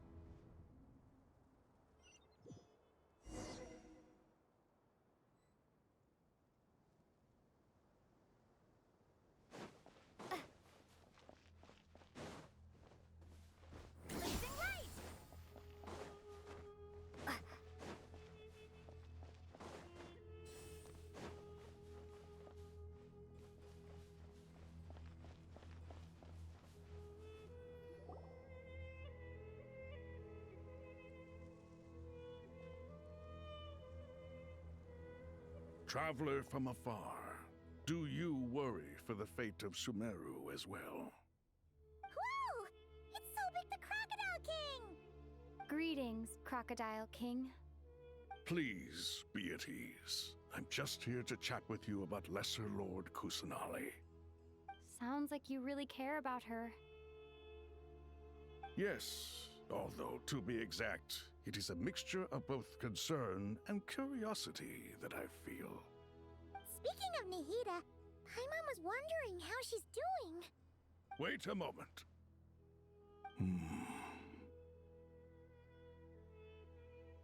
What is it? I tried calling out to a pep, but there was no response. This can only mean that she is focusing all her energy on taking care of Lesser Lord Kusanali. All the gods who served King Deshret seemed super surprised to hear that a pep agreed to help Nahida. Guessing she made a bad impression on you or something. Are you aware of the history between her and our king?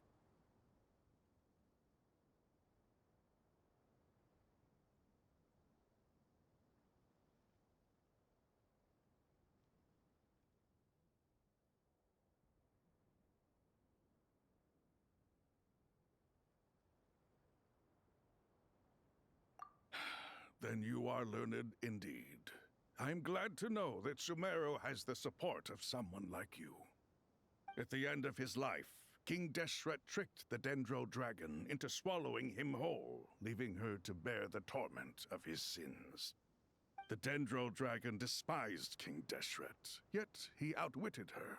Rather than bringing disaster to the land, he chose to deceive her and thereby ensure his annihilation.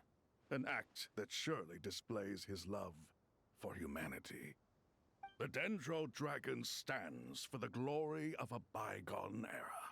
She hated Al-Ahmar and what he represented. All the gods, all the power they wielded. And so, her willingness to help the Dendro Archon through this crisis comes as a great surprise indeed. It makes one wonder whether, perhaps, the Dendro Archon assisted her in the past. Yep, Nahida did her a huge favor.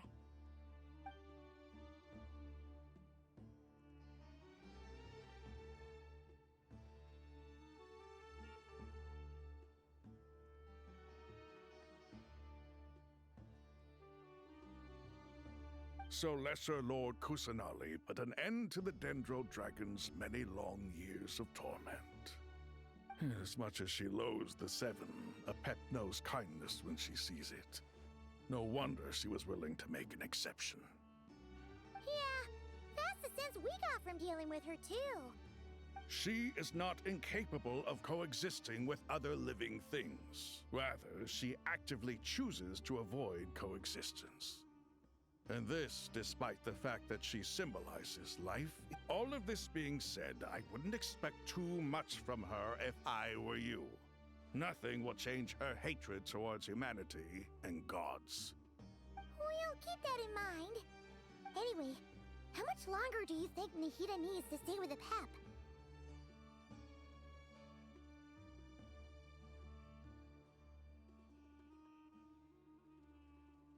For all we know, the Fatui might still be in the desert. Just to be on the safe side, why don't we grab anyone who isn't busy right now and go look for her? I'm alright, Paimon. Huh? Was that Nahida's voice? It seems the treatment was effective. Since when do my deeds require your evaluation?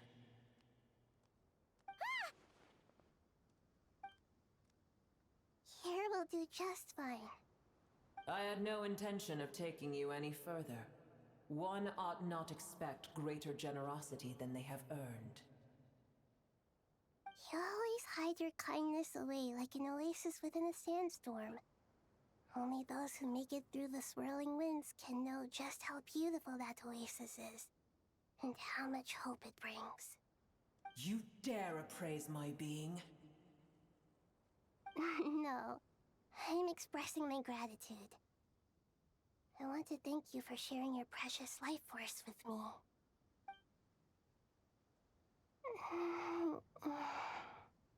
Awake already. You are more resilient than I thought.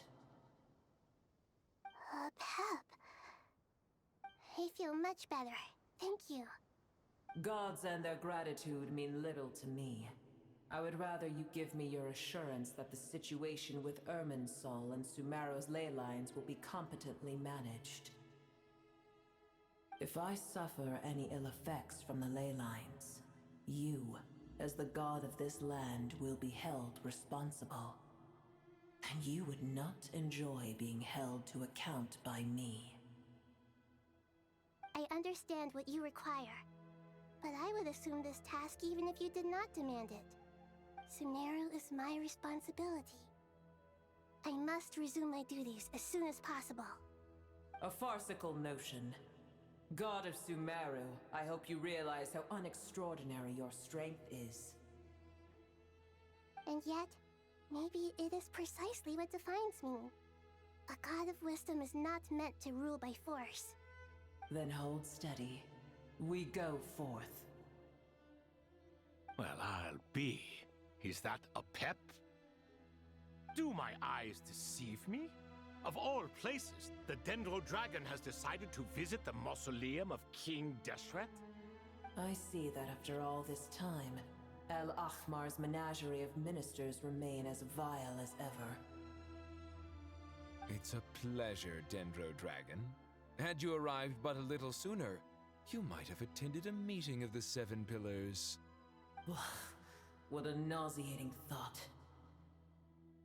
You are not the first insects I have had the displeasure of dealing with today.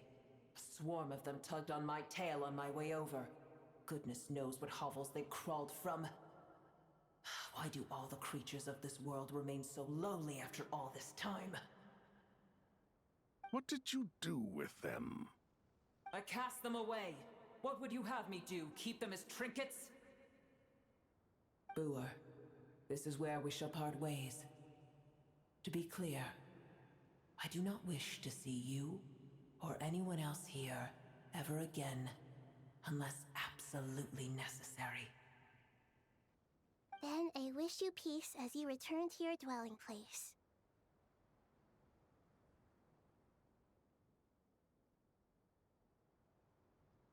It matters not to me. Simply refrain from bothering me again.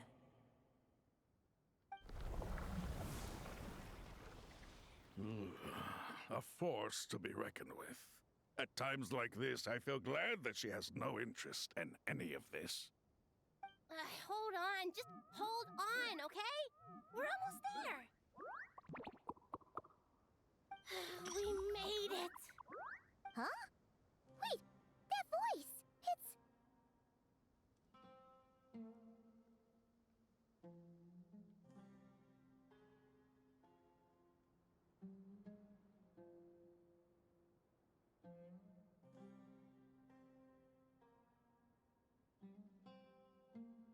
Uh-oh! I'm gonna fall!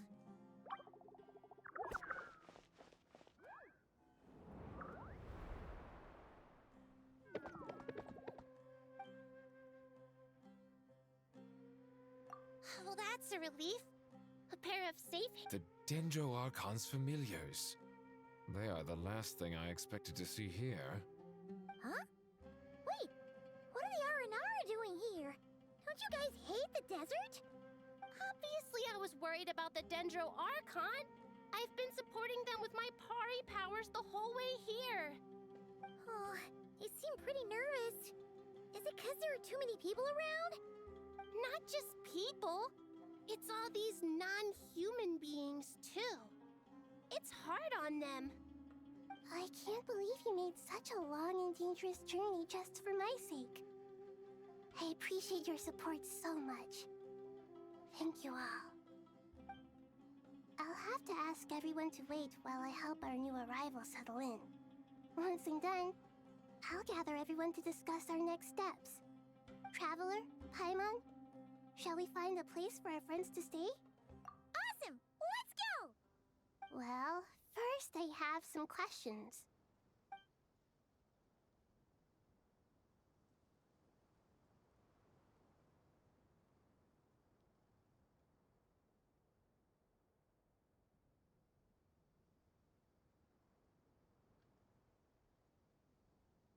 Okay, I think that covers everything.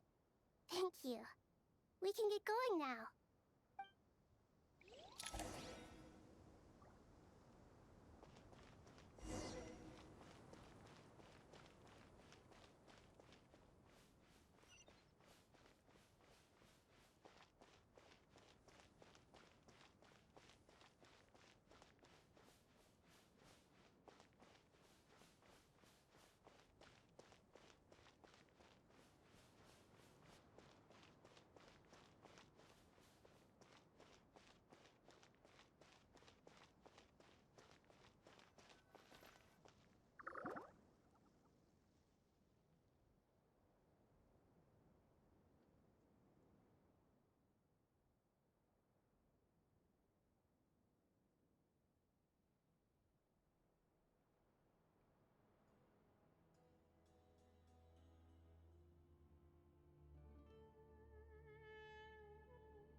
It's only us.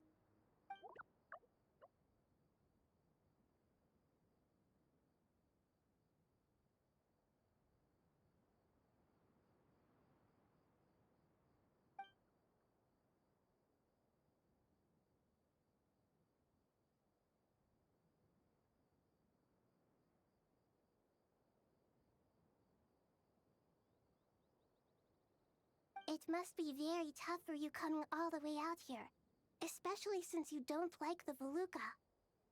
Is everyone back in Vanarana doing well?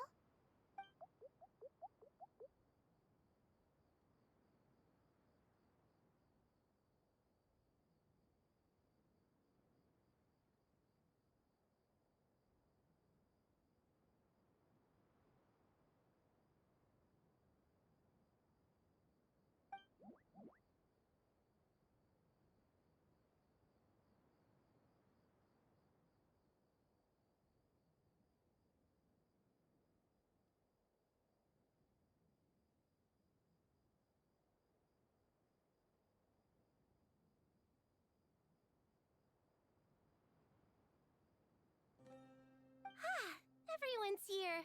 Good. Are you okay? You look like you were about to pass out back there.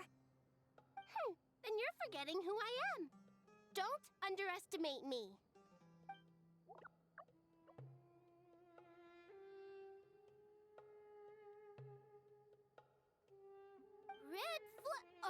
Excuse me! Are you comparing me to Paimon?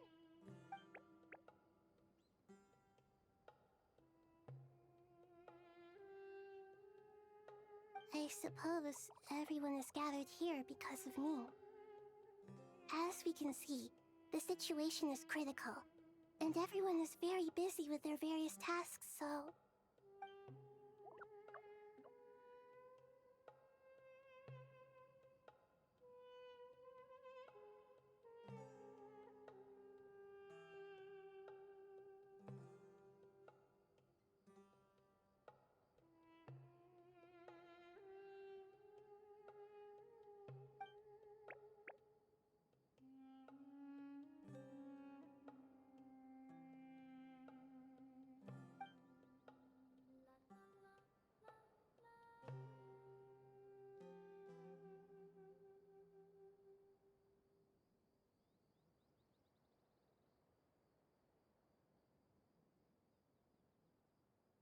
I can't thank you enough.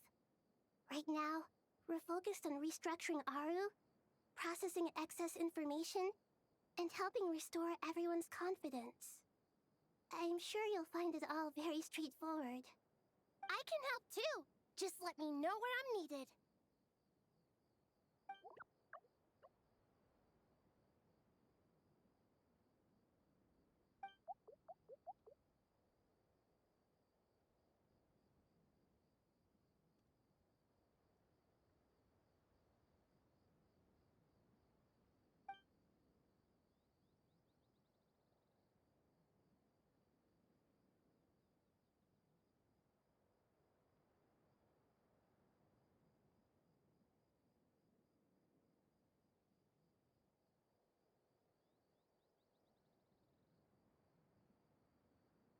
Up to no good?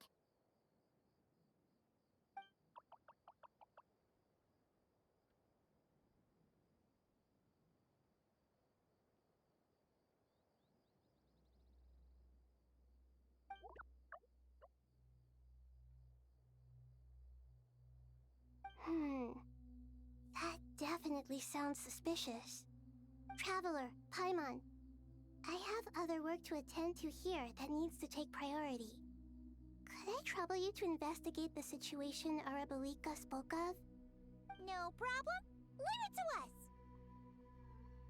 Thank you. I'm counting on you.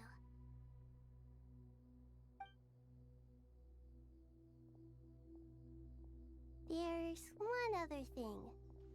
If you are to work alongside the people of Sumeru, you will need to make yourselves visible to them. Is that acceptable to everyone?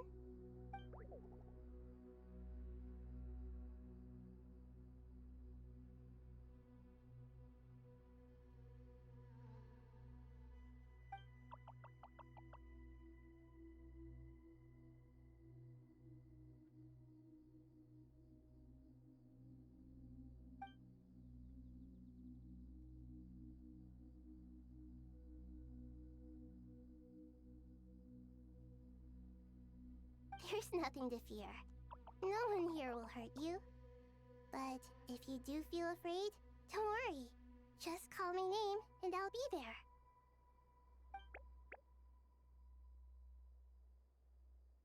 Very well. Now, I shall bestow a small blessing upon you all. Whenever people see you and interact with you, from the moment their gaze meets yours, they will experience the most beautiful of dreams.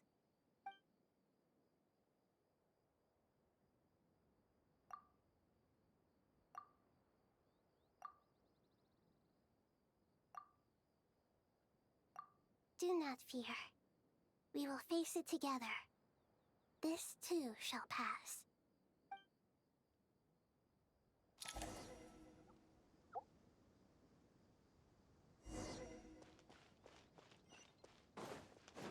Rise with the sun!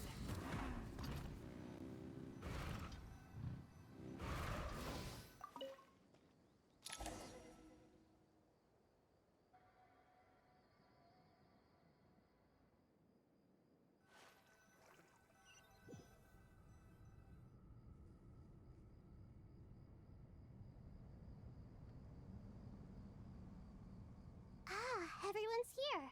Wonderful. Dendro-Archon, you're back. Are you recovering all right? You mustn't push yourself too hard. I'm doing very well. Thank you for your concern.